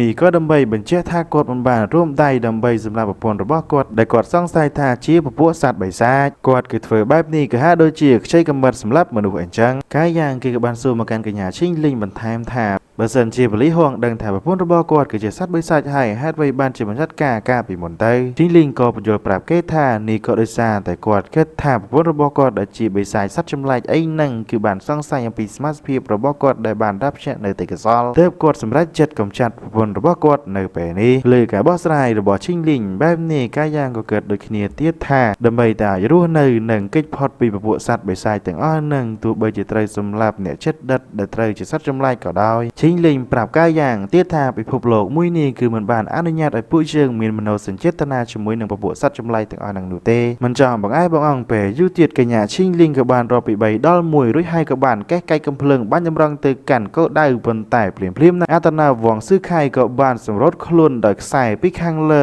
រងនៅក្រៅកំភ្លើងរបស់ឈីងលីងត្រូវចង្កេះបាត់បង់នៅស្មារតីមួយរំពេចកាយយ៉ាងគេក៏បញ្ញាប់ទាញអាប៉ែវងស៊ឺខៃនឹងចូលមកខាងក្នុងបន្ទប់ហើយសាច់រឿងនេះភាគទី7វិញក៏ត្រូវបានបញ្ចប់នៅត្រឹមហ្នឹងចាប់ដើមឡើងនៅក្នុងភាគទី8នេះគេក៏បាននិយាយថយក្រោយនៅពេលដែលវងស៊ឺខៃបានបើកបន្ទប់នៅពីលើបន្ទប់របស់កាយយ៉ាងនិងឈីងលីងដែលហេតុថាចង់ដឹងរឿងគេនឹងឯងនៅក្នុងបន្ទប់អាប៉ែវងស៊ឺខៃនឹងក៏ពិតជាមានកំហឹងខឹងទៅកាន់កាយយ៉ាងជាខ្លាំងដែលលួចមកសងំសុកជាមួយនឹងឈីងលីងតែពីរនាក់បើជាទុកឲ្យគេកំព្រីកណ្ដោយកណ្ដែងតែឯងតែគេក៏បានចាប់អារម្មណ៍ថានៅបន្ទប់ក្រៅបន្ទប់របស់គេនេះគេហាក់ដូចជាអត់មានសំឡេងអ្វីសោះតែគេក៏បានគិតម្ដងទៀតនឹងបានយល់ថាបន្ទប់ទាំងអស់នៅលើអគារនេះគឺបានបិទបាំងសំឡេងយ៉ាងជិតឈឹងបន្ទាប់ពីគិតតែម្នាក់ឯងវិលចុះឡើងញ៉ៃពេញនឹងអាប៉ែវងស៊ឺខៃនឹងក៏សម្រេចចិត្តចងខ្សែនៅក្នុងបន្ទប់របស់គេរួចហើយក៏សម្រុតខ្លួនចូលមកខាងក្រោមលបមើលអ្នកទាំងពីរនៅខាងក្រៅតែចៃដន្យគេក៏បានរអិលជើងធ្លាក់មកភ្លាមនឹងរងគ្រាប់កំភ្លើងរបស់ឈីងលីងចំពេញនៅនឹងកន្លែងតែម្ដងកាត់ចូលមកកាន់បច្ចុប្បន្ននេះវិញកញ្ញាឈីងលីងក៏បានស្ទង់នឹងហាមរបស់គេនឹងបានដឹងថាគេបែរជានៅមានដង្ហើមក៏ព្រោះតែរបួសរបស់គេនេះក៏ពិតជាធ្ងន់ខ្លាំងណាស់អញ្ចឹងមិនចាំយូរកញ្ញាឈីងលីងក៏បានបញ្ចេញកូនកំបិតរបស់នាងត្រៀមនឹងបញ្ចប់ជីវិតរបស់វងស៊ឺខៃក៏ព្រោះតែនាងបានគិតថាវងស៊ឺខៃម្នាក់នេះគឺច្បាស់ជាសត្វចម្លែកឈិនជាមិនខាតតែក៏ត្រូវបានកាយយ៉ាងរៀមព្យាយាមបដិសេធថាគេមិនមែនជាសត្វចម្លែកឈិននោះទេប្រាប់កញ្ញាឈីងលីងបន្ថែមទៀតថាពួកគេទាំងពីរនាក់ក៏គួរតែព្យាបាលរបួសទៅឲ្យវងស៊ឺខៃម្នាក់នេះទៅឃើញកាយយ៉ាងនិយាយការពារវងស៊ឺខៃបែបនេះកញ្ញាឈីងលីងក៏បុចក៏អាវរបស់គេនឹងបានស្ដីបន្ទោសឲ្យគេប្រាប់គេថាចុះប្រសិនបើគេគឺពិតជាសត្វចម្លែកឈិនពិតមែនហើយគេមុននឹងស្លាប់គេព្យាយាមសម្លាប់ពួកយើងទាំងពីរនាក់វិញតែយ៉ាងម៉េចជំរឿតែមួយគល់របស់ពួកគេគឺត្រូវតែសម្លាប់វងស៊ឺខៃនេះមុនពេលដែលគេដឹងខ្លួនមកវិញហើយសម្លាប់ពួកគេទាំងពីរនាក់ប្រកល់នៅកូនកំបិតទៅឲ្យកាយយ៉ាងប្រាប់ឲ្យកាយយ៉ាងជាអ្នកចាត់ការដោយខ្លួនឯងទៅកាយយ៉ាងទទួលកំបិតពីកញ្ញាឈីងលីងហើយក៏បានសេចក្ដីគិតមួយសន្ទុះអញ្ចឹងកញ្ញាឈីងលីងក៏បានប្រាប់គេជាចុងក្រោយថាឲ្យគេនឹងចាត់ការរឿងនេះជាលើកចុងក្រោយទៅដើម្បីបំភ្លេចចោលទៅនឹងអតីតកាលរបស់គេកាលពីមុនដូច្នេះកាយយ៉ាងគេក៏បាននឹកគិតពីរឿងអតីតកាលរបស់គេក៏ដូចជាអនុស្សាវរីយ៍ផ្សេងនឹងបានថែមទាំងគិតឲ្យយើងបានដឹងបន្ថែមទៀតថាមិត្តភ័ក្តិគ្រួសារមនុស្សជិតស្និទ្ធទាំងអស់កាលពីអតីតកាលពួកគេគឺត្រូវបានស្លាប់និងសម្លាប់ទៅដោយពពួកសត្វបិសាចទាំងអស់ហើយដូច្នេះគេគឺមិនសល់អ្វីទៀតទេអំពីរឿងអតីតកាលតែពេលបច្ចុប្បន្នរបស់គេរឿងតែមួយគត់ដែលគេត្រូវធ្វើគឺត្រូវបញ្ចប់រឿងនេះឲ្យបានលឿនកាន់នៅកូនកំបិតនឹងយ៉ាងជាប់ធ្វើការចាក់ទៅកាន់វងស៊ឺខៃប៉ុន្តែភ្លាមនឹងក៏សត្វតែអដំណើរផ្លេតតែម្ដងក៏ព្រោះតែមានមនុស្សគូទ្វាររបស់ពួកគេដោយសារតែបែបនេះពួកគេក៏បានផ្អាកនូវសកម្មភាពសិនដើរទៅមើលនៅខាងក្នុងមាត់ទ្វារក៏បានឃើញថានោះគឺជាអាកម៉ាប់នៅក្រៅដែលជាអ្នកទទួលភ្ញៀវនៅក្នុងផ្ទះសំណាក់ប្រូកាម៉ាប់ម្នាក់នឹងក៏បានប្រាប់អ្នកទាំងពីរថាឲ្យផ្ញើបាក់ទ្វារភ្លាមទៅខ្លួនគេក៏ជាអ្នកដាស់ភ្នាក់នៅសមត្ថភាពផងដែរគេប្រាប់មកកាន់ពីរអ្នកនៅខាងក្នុងបន្ថែមទៀតថាគេគឺបានឃើញនៅអ្វីគ្រប់យ៉ាងដែលបានកើតឡើងនៅខាងក្នុងហើយដោយបែបនេះកាយយ៉ាងក៏បានងាកមកសួរកញ្ញាឈីងលីងថាគួរទុកចិត្តម្នាក់នឹងដែរឬក៏អត់ឈីងលីងក៏ប្រាប់ទៅគេវិញថាបើសិនជាកាម៉ាប់ម្នាក់នឹងគឺជាបិសាចសត្វចម្លែកគេនឹងស្ទុះសម្រុកចូលមកជាមិនខានមិនគិតច្រើនទៀត ទៀតក៏បានបើកទ្វារឲ្យប្រូក្រាមនឹងចូលមកខាងក្នុងប្រូក្រាមចូលមកដល់ខាងក្នុងភ្លាមអត់គិតអីច្រើនទេក៏បានមកជិតខ្លួនបានរបស់វងស៊ឺខៃបញ្ចេញនៅថាពលធ្វើការព្យាបាលរបួសឲ្យវងស៊ឺខៃព្យាបាលទៅឲ្យវងស៊ឺខៃបណ្ដាប្រូក្រាមនឹងក៏បាននិយាយសប្បាយចិត្តបន្តិចផងដែរថាគេទីបំផុតរកឃើញអ្នកដែលបានរាប់ឆែតអតិកសលដូចជាខ្លួនហើយគេក៏បានប្រាប់មកកាន់កាយយ៉ាងនឹងឈិញលីងថាគេឈ្មោះផានស៊ឺជីនឬអាចហៅឈ្មោះក្រៅរបស់គេផានជីនសមត្ថភាពទេកសលរបស់គេគឺជាការព្យាបាលលេខ45គេណែនាំខ្លួនរួចហើយកាយយ៉ាងក៏បានសួរមកគេថាតើគេបានដឹងអំពីអ្វីដែលបានកើតឡើងនៅក្នុងបន្ទប់នេះដោយរបៀបណាគេក៏បានបកស្រាយប្រាប់អ្នកទាំងពីរឲ្យដឹងថាគេក៏អាចដឹងបានក៏ព្រោះតែគេគឺបានដាក់នៅកាមេរ៉ាសុវត្ថិភាពដើម្បីតាមដានមនុស្សនៅក្នុងបន្ទប់ផ្ទះសំណាក់របស់គេគោលបំណងរបស់គេធ្វើបែបនេះគឺដើម្បីតាមដាននៅពពួកសត្វបិសាចទាំងអស់នឹងតែប៉ុណ្ណោះបន្ទាប់ពីគេបកស្រាយប្រាប់អ្នកទាំងពីររួចរាល់អស់ហើយកញ្ញាឈីលីនឹងក៏បានយកដៃរបស់នាងជង្គគេនិយាយជាមួយនឹងគេថាបើសិនជាគេបានដឹងថាវងស៊ឺខៃគឺជាបិសាចសត្វចម្លែកហើយតើហេតុអ្វីបានជាគេនៅតែជួយសង្គ្រោះវងស៊ឺខៃទៀតប្រូក្រាមម្នាក់នឹងក៏បានឈាមបកស្រាយប្រាប់កញ្ញាឈីលីងភ្លាមថាបើសិនជាវងស៊ឺខៃនេះស្លាប់នៅក្នុងសតាគាររបស់គេច្បាស់ជាមានរឿងធំ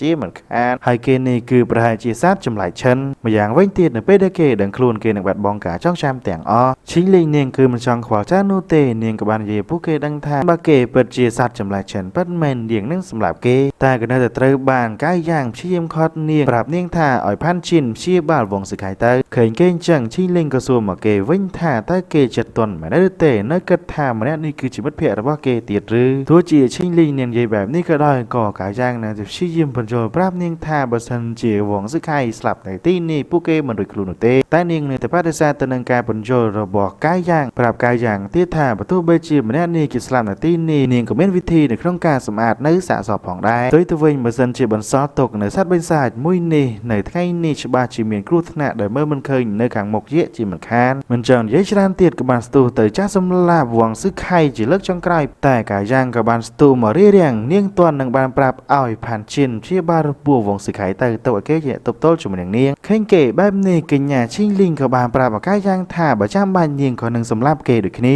ទប់ជាមួយនឹងឈីងលីងមិនដាកាយយ៉ាងក៏បានបកស្រាយប្រាប់ឈីងលីងទៀតថាគេគឺទើបតែគិតឃើញនៅរឿងមួយមុនពេលដែលពួកសត្វបិសាចទាំងអស់នេះត្រូវបានមនសិការបិសាចគ្រប់គ្រងតើទំនាក់ទំនងរបស់ពួកគេជាមួយនឹងពួកយើងទៅជាបែបណាហើយជាការពិតដែរឬក៏អត់ប្រសិនបើវាគឺជាការពិតវិញពួកគេគឺជាសាច់ញាតិរបស់យើងក៏ជាមិត្តភក្តិដ៏ល្អរបស់យើងមុនពេលដែលមនសិការសត្វបិសាចរបស់ពួកគេទៅគ្រប់គ្រងដូច្នេះហើយវងស៊ឺខៃម្នាក់នេះគេគឺនៅតែត្រូវជាមិត្តភក្តិរបស់ខ្ញុំអញ្ចឹងមិនចង់ស្ដាប់ការបោះស្រាយរបស់កាយយ៉ាងបន្ថែមចឹងកញ្ញាឈីងលីងក៏បានរុញគេឲ្យទៅបុកផ្ទប់ជាមួយនឹងជញ្ជាំងរួចហើយក៏ស្ទុះចូលទៅចាក់សម្លាប់ប្រហើយវងស៊ឺខៃជាលើកចុងក្រោយទន្ទឹមជាមួយនឹងគ្នាផងដែរនឹងក៏ស្រាប់តែមានលោកយាយចាស់ម្នាក់បានមកគូទ្វារបើកបន្ទប់របស់ពួកគេធ្វើឲ្យពួកគេឡើងភាំងមួយកន្លែងតែម្ដងលោកយាយចាស់ម្នាក់នឹងក៏បាននិយាយបែបធម្មតាថាបន្ទប់406គឺមិនទាន់បានពិនិត្យនោះទេឃើញដូច្នេះបែបផាន់ជុនក៏បានប្រាប់គាត់វិញថាគាត់យល់ច្រឡំហើយទន្ទឹមនឹងនេះ system ក៏បានប្រាប់កាយយ៉ាងថាឱកាសពិសេសបានមកដល់ហើយឱកាសដែលនឹងត្រូវទទួលបាននៅបន្ទុកសំណាងចំនួន60ឃើញ system ប្រាប់គេបែបនេះធ្វើគេឆ្ងល់ជាខ្លាំងអញ្ចឹង system របស់កាយយ៉ាងក៏នៅតែបន្តប្រាប់គេទៀតថាប្រព័ន្ធនឹងបង្កើនអត្ថប្រយោជន៍សំណាងទៅតាមកម្រិតនៃហានិភ័យនីមួយៗបន្ទាប់ពីស្វែងយល់ពីការបញ្ជាក់របស់ system រួចហើយកាយយ៉ាងគឺក៏សើតែភ្ញាក់ព្រឹត្តតែម្ដងក៏ពូតែហានិភ័យគឺបានកើតឡើងជាយាមស្រ័យប្រាប់អ្នកទាំងពីរឲ្យប្រយ័ត្នខ្លួនតែវាយឺតពេលបាត់ទៅហើយគាត់ក៏បានធ្វើការវិប្រហារមកកាន់ឈីងលីងនិងផាន់ជីនរួចក៏បានប្រែទៅជារូបរាងដើមដែលជាបិសាចសត្វចម្លែកនិងនិយាយទាំងសប្បាយចិត្តថានៅទីបំផុតខ្ញុំរកពួកឯងឃើញហើយមនុស្សដែលបានដាប់ជានៅទេកសលចំនួន3នាក់ពួកឯងនឹងត្រូវតែជាចំណីរបស់ខ្ញុំតែម្នាក់កូតជាពួកឈីងលីងវិញនាងគឺមានការភ្ញាក់ផ្អើលជាខ្លាំងក៏ព្រោះតែបិសាចសត្វចម្លែកនៅលើកនេះគឺវាខ្លាំងក្លាជាងពេលមុនដែលនាងបានជួបទៅទៀតព្យាយាមប្រាប់ផាន់ជីនរួមជាមួយនឹងកាយយ៉ាងឲ្យព្យាយាមរត់ចាក់ចេញពីទីនេះភ្លាមតែទុកឲ្យនាងជាអ្នកតបតល់ហើយចំពោះសាច់រឿងនៃភាគទី8នេះក៏ត្រូវបានបញ្ចប់នៅត្រឹមហ្នឹងចាប់ផ្ដើមឡើងនៅក្នុងភាគទី9នេះជាមួយនឹងឈីងលីងជាយាមធ្វើការទប់ទល់នឹងប្រយុទ្ធជាមួយនឹងបិសាចសត្វចម្លែកយ៉ាងលំបាកលំបិនរួចហើយក៏មានឱកាសលោតទៅចាក់វាផងដែរប៉ុន្តែបានត្រូវមកចាក់ចូលសាច់មិនធ្វើវាឈឺចាប់អីបន្តិចសោះវាក៏សើឈីងលីងផងដែរថានាងគឺជាមនុស្សដែលមានធ ถ้ามาปวดคลางบนใต้วิกัวซักสไลด์คลางหน้าคือมันกรบกรอนอุเตอย่างเว้นเตียดวีกับบานเล่นจะอาจรู้ให้ได้จังวีกับบานฟื้นกาวิปราเป็นมุ้ยตุ้มหังตะการชิงลิงเตียดเตยจังง่ายเตยระบุอย่างคลางจะรู้ได้จังปีใดไทม์เตียดเพื่ออ่อยเนี่ยตั้งปีใกล้ย่างหนังพันชินเป็นการบรำผิวเนียงฉีคลางชิงลิงเนียงกับชี้เยี่ยมครอกล่างอย่างหลมบ้าลมบันหายกระไรนั่งพลองสะอาดชมเหยียให้ใกล้ย่างเกยกับเพื่อชินเป็นการบรำช่วยยังเนียงฉีคลางให้เนียงกับบานไส้ปราบใกล้ย่างพร้อมช่วยหนึ่งพันชินอ่อยช่วยรกนาการดำเนินรถเกยเพลี่ยมเตยตกเนียงในตีนนี่ให้อ่อยเนียงเป็นเหยียเปแต่กระเตยบานบริษัทซัดจำลายมุ้ยหนึ่งใหญ่กัดประกันผู้เกยถาผู้ไอจังรถเมนเตอร์เป็นเพลย์นูเตปลุกผู้ไอคือเสียงแต่จีจำในระบอกชมรวยกับบ้ากาวิปราแต่การชิงลิงบรรโตเตียดบรรแต่กระเตยบานใกล้ย่างชี้เยี่ยมบำราตียังเลื่อนเตยรถเนียงเจงเกยปีกาวิปราระบอบริษัทซัดจำลายบ้านมือเกลียตีใกล้ย่างเกยกับชี้เยี่ยมเกิดรวิธีพ่องได้หนึ่งคิดทักเกเปิดจิตเตอร์สลับได้แบบนี้แม่ได้หรือเต้คิดเช้าคิดลางเกยกับบานนึกเคยเรื่องมวยเชิงกับบานตีนึกขนาดดัดทมมวยโลตะกรบกับบานระบอบริษัทซัดจำลายล้างจีไปเลือเวียให้เอาเวียอย่างจบในมันไส้ปราบพันชินไอปัญญาแต่เชี่ยบ้าชิงลิงเพลี่ยมเตยบะมันโดยชนะนูเตกับมีน้ำมันเนี่ยไอรถรุ่ยคลุนบ้านหนูลายแต่พันชินกับบานตอมาเกวิ่งท่าคลุนเก็บตอนนี้คือมันไอแต่ดอกกับไล่แต่บ่ชิงลิงนูเตกายอย่างเกปัญญาเป้บานจูนูเตกับเตยบ้านบริษัทซัดจำลายหนึ่งดอกคลุนจบหนึ่งกระเวียนอ่อยกายจางแต่บกตบจุ่มจริงจังเป็นมาต่ำหังการแต่กายอย่างปัญญาเป้หนึ่งเฟื่อแบบนี้มาเลือเวียดเฟื่ออ่อยบริษัทซัดจำลายหนึ่งการแต่เมียนกำหังจิคลังสตูโจเตยยังเลื่อนประเจอบาเวียดำใบมิ้นบำนองจองจอนสำหรับแต่การชิงลิงไอ้เพราะกำลังได้เจียผ่านชินวิงคือต้อสลดมีคลังมันนายเฟื่อไว้บ้านดูเตในซอแต่กายยางมันเนี่ยได้ในเมียนสมาร์ทได้เรื่องมอมชิมรีโรกวิธีหนึ่งบานสังเกตเคยหนึ่งไซเพลิงได้กำปงแต่พวกเป็นแต่ดอยจรากิสนีไตรปราบพันชินอ่อยไฟโรกหนึ่งได้ระบอกชิงลิงเพลี่ยมเตยให้บอมอ่อยเกนจังพันชินเกกับบานกะเลยเคยละมมบอสได้นูเตออ่อยกายยางหายกายยางมันต่อไปตัวบ้านได้เกี่ยวกับบานสลกโจจะมือระเบือนดอลื่นระบอกเกเตจะเลเชิงเราบอบใบสายซัดจำไรนั่งได้กำปงแต่จอนมาเลยชิงลิงชี้เยี่ยมพระปราหนักสายเพลิงนักเกบานการมอกชิมุยนั่งหมอกดับชอบชิมุยนั่งกำบัดมุยนั่งดำใบเฉาะสำหรับใบสายซัดจำไรปันแต่เวียคือมันดอกเตใบสายแต่แบบนี้หายกับบ้านเฟื่อใบสายซัดจำไรมุยนั่งเวียการแต่เมียนกำหังชิมุยนั่งไกลย่างคลังมาต้องเทียหายเวียก็ในใหญ่เทียถาอาลัดจังไรไอ้คือบ่มพลายในเรื่องล่อระบักชมดอกเทียหายจังชมหนังซีไอมนเกต่างอ้อใหญ่ด้วยไฮเวียกับบานพระใดระบักเวียขยำยังคลังสเตอร์แต่บ้านแต่ไฮบ่มนองจังติงไกลย่างนั่งด่ามาโจมอดแต่กระเตยบานชิงลิงแดนในซอลกำลังจ้องคลายพระปราในธรรมปูลเวทมนต์ระบเนียงบัญเชียนในกำบัดอ่อยเจงพิข้างเลือหลมห่อหมอกจะในคลุ่นปราณระบบสายซัดจำลายหนังเฟื่อเวียชื่อจับจิคลังแหล่งจ้างซื้อเจ้งพี่ได้เผื่อจ้างซื้อหรือคลุ่นเหมือนตัวใบจีแบบนี้ก็ได้ปันแต่ได้ระบบจ้างซื้อกิสเตอร์แต่บะแต่หายไม่แน่คือเปิดจีอ้อกำลังเจียคลังหายกับบานเฟื่อผู้เกยครบคะแนนในตีนี้คือเปิดเจียอ้อสังคมจีคลังพ่องได้จะปูใบสายซัดจำลายเวียนเวียคือสบายจัดจีคลังปรับมาการแน่ต่างใบท่าอ่อยผู้เกยหนึ่งคือบ้าบ้องในการคัดคำร่างปลายระบบเกเตอร์แต่ตัวโยกในจกพิษณาระบบผูกเกเงียมาขางจ้างซื้อเกี่ยวกับผ่องได้ท่าตาเกเปิดจิตเตอร์สลับได้แบบนี้ไม่ได้หรือเตะกำลังเปย์จะไม่นั่งขณีผ่องได้นั่งเตียงในการอ้อสังคมมีนชลอชิงสมใบใต้บันเตซิสเต็มระบบกายย่างเวงกับบานปราบกายย่างอ่อยดังท่าเปย์นี่เวียคือประโมบ้านในปันตุสมนางบันไทม์เทียจำนวนไซสัปตาห์ได้บ็อกซ์รอเวียคือตัวบ้าน8ซับปันตุในปันตุสมนางซิสเต็มกับบ้านปราบกายย่างจังไรท่าตาเกเตยจำนาย8ซับปันตุได้ตัวบ้านนั่งเตลกะดอซาวบันเตียได้แต่บานเละบางได้หรือก็ออดได้ซาแต่วีมันเป็นเปจานเทียนูเตให้กับมันจะเริ่มเซนที่ได้ใกล้ย่างเกกับบานรัชชัดอ่อยซิสเต็มทั่วการจำนาย8ซับในปันตุสำนางดำใบดอซาวบันเตียได้อัดกับบางแต่ยังเหมือนต้นดังทานหนังมิดเรื่องไว้เกิดล่างเตียดพองหายตากาได้อัดดอซาวในบันเตียได้อัดกับบางได้ซิสเต็มบานบันเจปราบกายย่างนั่งวิมินอัติโปไหลตบโตจะมุ้ยนั่งใบสายซาจำไรนั่งบานได้หรือก็ออดพองซาจะเรื่องในเพียตีปรามบุญก็ตระบันจอบในตรำนะจับรำลังเนื้อขนมผีที่ดอบนี้ดอยซิสเต็มสูบันเจหมอกายยางถ่าตาเกพระประในปันตุสำนางตั้งอได้ตัวบ้านลำใบดอซาวในบันเตียได้อัดกำบังได้หรือก็อดโดยซาตาวีมันเป็นเปลเตี้ยเตะดิชนะกายยางกับบานปราบซิสเต็มบางตำนานแก่บนต่อปีดอซาวในบันเตียได้อัดกำบังหนึ่งหรือห้าวิกบาลไล่ล่างในเตกซอลทำไมระบบเกมวิตีในเวียคือเชียกาโคลนในรูปเรียงหายสมรรถภาพในรูปเรียงโคลนระบบเกคือมันออนไลน์หายทั่วการโคลนมาระยะเปรดอกวินิตีหนังทั่วการประโยชน์โดยกำลังระยะเปรปีวินิตี เทพกสลในการโคลนเรียงกายนี่เวียคือมีไล่เรียงตี60 มันจำยืดเตียดกายางกับบางเป็นเจียรูปเรียงโคลนระบาแกโจจัดการวิสัยสัตว์จำไรหนูเปลี่ยนแต่มาดองจังรูปเรียงโคลนเวียกับบางสำนักโจหมอกจับยกเนื้อได้เลยรูปกายรอบวิสัยสัตว์จำไรรุยกระเตียงยกสายเพลิงชอมาตอบจอบจะมุ่ยนังดองในได้หนึ่งเฉาะแต่เลยรูปเรียงในวิสัยสัตว์จำไรหนูอย่างคลั่งคลาเพื่อเวียลังสังงอลให้รูปเรียงโคลนระบาก้ายางเวียกับบางรลบบัตรตัวเองโดยซาตเวียพระมันบ้านอยู่หนูไล่จมปูชิงลิวิงนี่กับบางไส้พระไอ้กายางจัดก้าเตอปรูเวดาเปได้เตยให้ในชีวิตวิสัยสัตว์จำไรหนังได้กายางกับบางสำรักโจดอกยกได้ปีคลุนระบาวิสัยสัตว์จำไรหนึ่งพระเวียกับสำหรับแต่เลยวิสัยสัตว์จำไรไอวีไอแต่ควันเตาเนื้อหนึ่งกันแรงบนโต๊ะปีเพียบกาเรียงสงบสงัดบันเตจเอาให้เชื่อขั้นจินเกี่ยวกับชี้เยี่ยมชี้บาในระบบเนี่ยกรุ๊ปเนียได้ร่วมระบบหนึ่งกายางเกี่ยวกับซาปีเตกซอลในงานชี้บาระบบพันจินผ่องได้บาจมปูอาโอนผ่านจินนี่เวงเกี่ยวกับสบายจิตยังคลางคลาพ่องได้เกี่ยวกับบานในใหญ่เตี้ยท่าระบบกายางชาไปเป็นในต่อเตยระบบคือจีระบบปลอลอระบบชมจุดไหนบองใส่ชิ้นลิงวิงก็จีบ้านใส่ลอระบบชมพ่องได้ชาไปเป็นในต่อเตยชมหนังชี้บาระบบถึงปีเป็นมาจีเวทพันจินเกี่ยวกับซาปีเตกซอลทำไมระบบกายางเตี้ยท่าไปเปิดจีอ้อจากคลางนาอาจเพื่อการสำหรับเตยการวิสัยสัจจำไรหนึ่งดังนี้เติมหนึ่งพวกเกณฑ์ยิ่งนี้หนึ่งก็มีชนตีบุญบานลูกมอนเยจะมีหนึ่งพวกเกย์ท่าแม่นให้คือเปิดจีอ้อจากคลางนาอาจเพื่อการจัดการบานอย่างนี้หรือแบบนี้เปลี่ยนเพื่ออ่อยพวกเกย์เปิดจีไม่การยัดเปล่าจังคลางเลยพวกเกย์ผลิตกระทานในสลาไปวงซื้อไข่มันเดียดเดียดกายางสู่วงซื้อไข่ท่าตะเกย์เนี่ยไปหน้าวงซื้อไข่กับบานปราบท่าเนี่ยยิ้วให้กับบานเคยพิจารณาพิบของการประโยชน์ระหว่างพวกเกย์ผ่องได้แต่พงนังเกย์กระทาวิจการโยสอบพ่องอ่อไตรให้แต่สไตรเนี่ยนูเกย์คือเชียวไว้จีบใส่สัจจำไรแม้นได้หรือเตะให้แต่พวกเกย์ต่างใบเนี่ยนูคือเชียวไว้อภัตประกอบใบจีเมนธรรมโปดอ้อจ่าตายจีสุเปอร์ฮีโร่หรือก็เชียวีเรบรอไว้ได้วงซื้อไข่เย่ชอบกายางสู่บัญชีเกมร้องที่ตาเกย์บานเมื่อเคยไว้ตั้งอ้อให้เหมือนได้หรือเตะวงซื้อไข่ก็บัญชีเว้นท่าเปิดเชียมันเขาไล่เกย์บานเมื่อเคยไว้ตั้งอ้อเป็นแต่เป็นนี่เกย์ก็มีร้องท่าหรือการว่าเกย์หาโดยเชียจำไรเรียงกายระบบวงซื้อไข่เนี่ยเป็นนี่ก็หาโดยจีช่างปลายแต่เชียรูปเรียงไปใส่สัจจำไ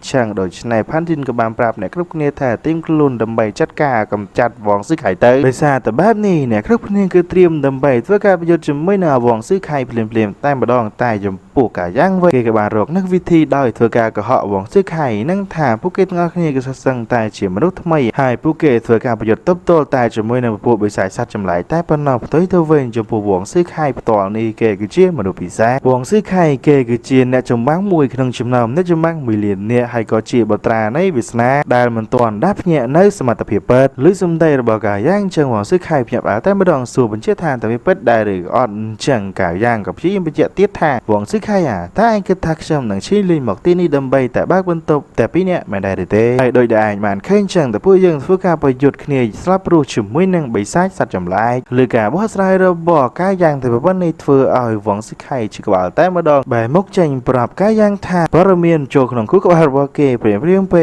นเชิงเกมตอนขึ้นเนื้อเตะสมกัดเหมือนติดสันสิ่งลิงวิ่งกระสู่กาย่างทาตะเกชิมรุชขุดมาได้หรือเตะจากประเรื่องจังการมีแต่รู้งงเตะได้ชื่อพันจนก็ยศสลับตัวหนึ่งสมได้ระบบชิงลิงโดยนี้กาย่างปรับในทั้งปีเว้นทามันทาจกเฉยหรือก่อนนู่เตะคือเตะตั้งสารบองเงี้ยมาข้างวงซื้อไข่เว้นกัดมาสันตูหรือให้กับบ้านเมืองเย่จมันกาย่างทาไอ้ยาอับเอาหน่ายังก็เอาคนอ่านคลั่งหน้าอ่านกับบ้านเฟื่อไว้ครบย่างดำใบแต่ชมไทยเล่บางเนยเรื่องรากระดำใบกลมอ่านชมชั่วประเทศท่ามเทียดอ่านคือบุญเชี่ยของพ่อรอระบักชมเปิดแมนชมกระดูในขนมไปพบโลกมุ้ยนี่แต่มันโจจัดในน้ำตั้งอ้อเลิกล้างแต่อ่านปนนอนิเวียกับบ้านบุญเชี่ยอย่างชบ้านาถากเจี๊ยวิสนาชาไปนี่ต่อแต่ผู้เจอหนึ่งกลายเตยเชี่ยได้กู้จมูกหนึ่งเนี่ยกายย่างก็ยศเราตัวหนึ่งสนใจระบักเก่งใหญ่พ้องได้หนึ่งมาต่อที่ถ้าผู้เจอหนึ่งสำหรับสัตว์ใบไส้เชิญแต่งอ้อดำใบช่วยสิงคโรในปิดพบโลกวงซื้อไข่ปราบกายอย่างเว้นทากลมบร้อมไอ้น้องนิมเกย์คือจิบตราในวิสนาเกย์หนึ่งสำหรับใบไส้เชิญแต่งอ้อก็โดยเชียด่าตามเพลย์ระบบกายอย่างรอดไงนี่ผ่องได้ก็เลยสนใจระบบวงซื้อไข่โดยชนะกับบ้านเถื่อบินเนี่ยในเกินใกล้นั่งหลั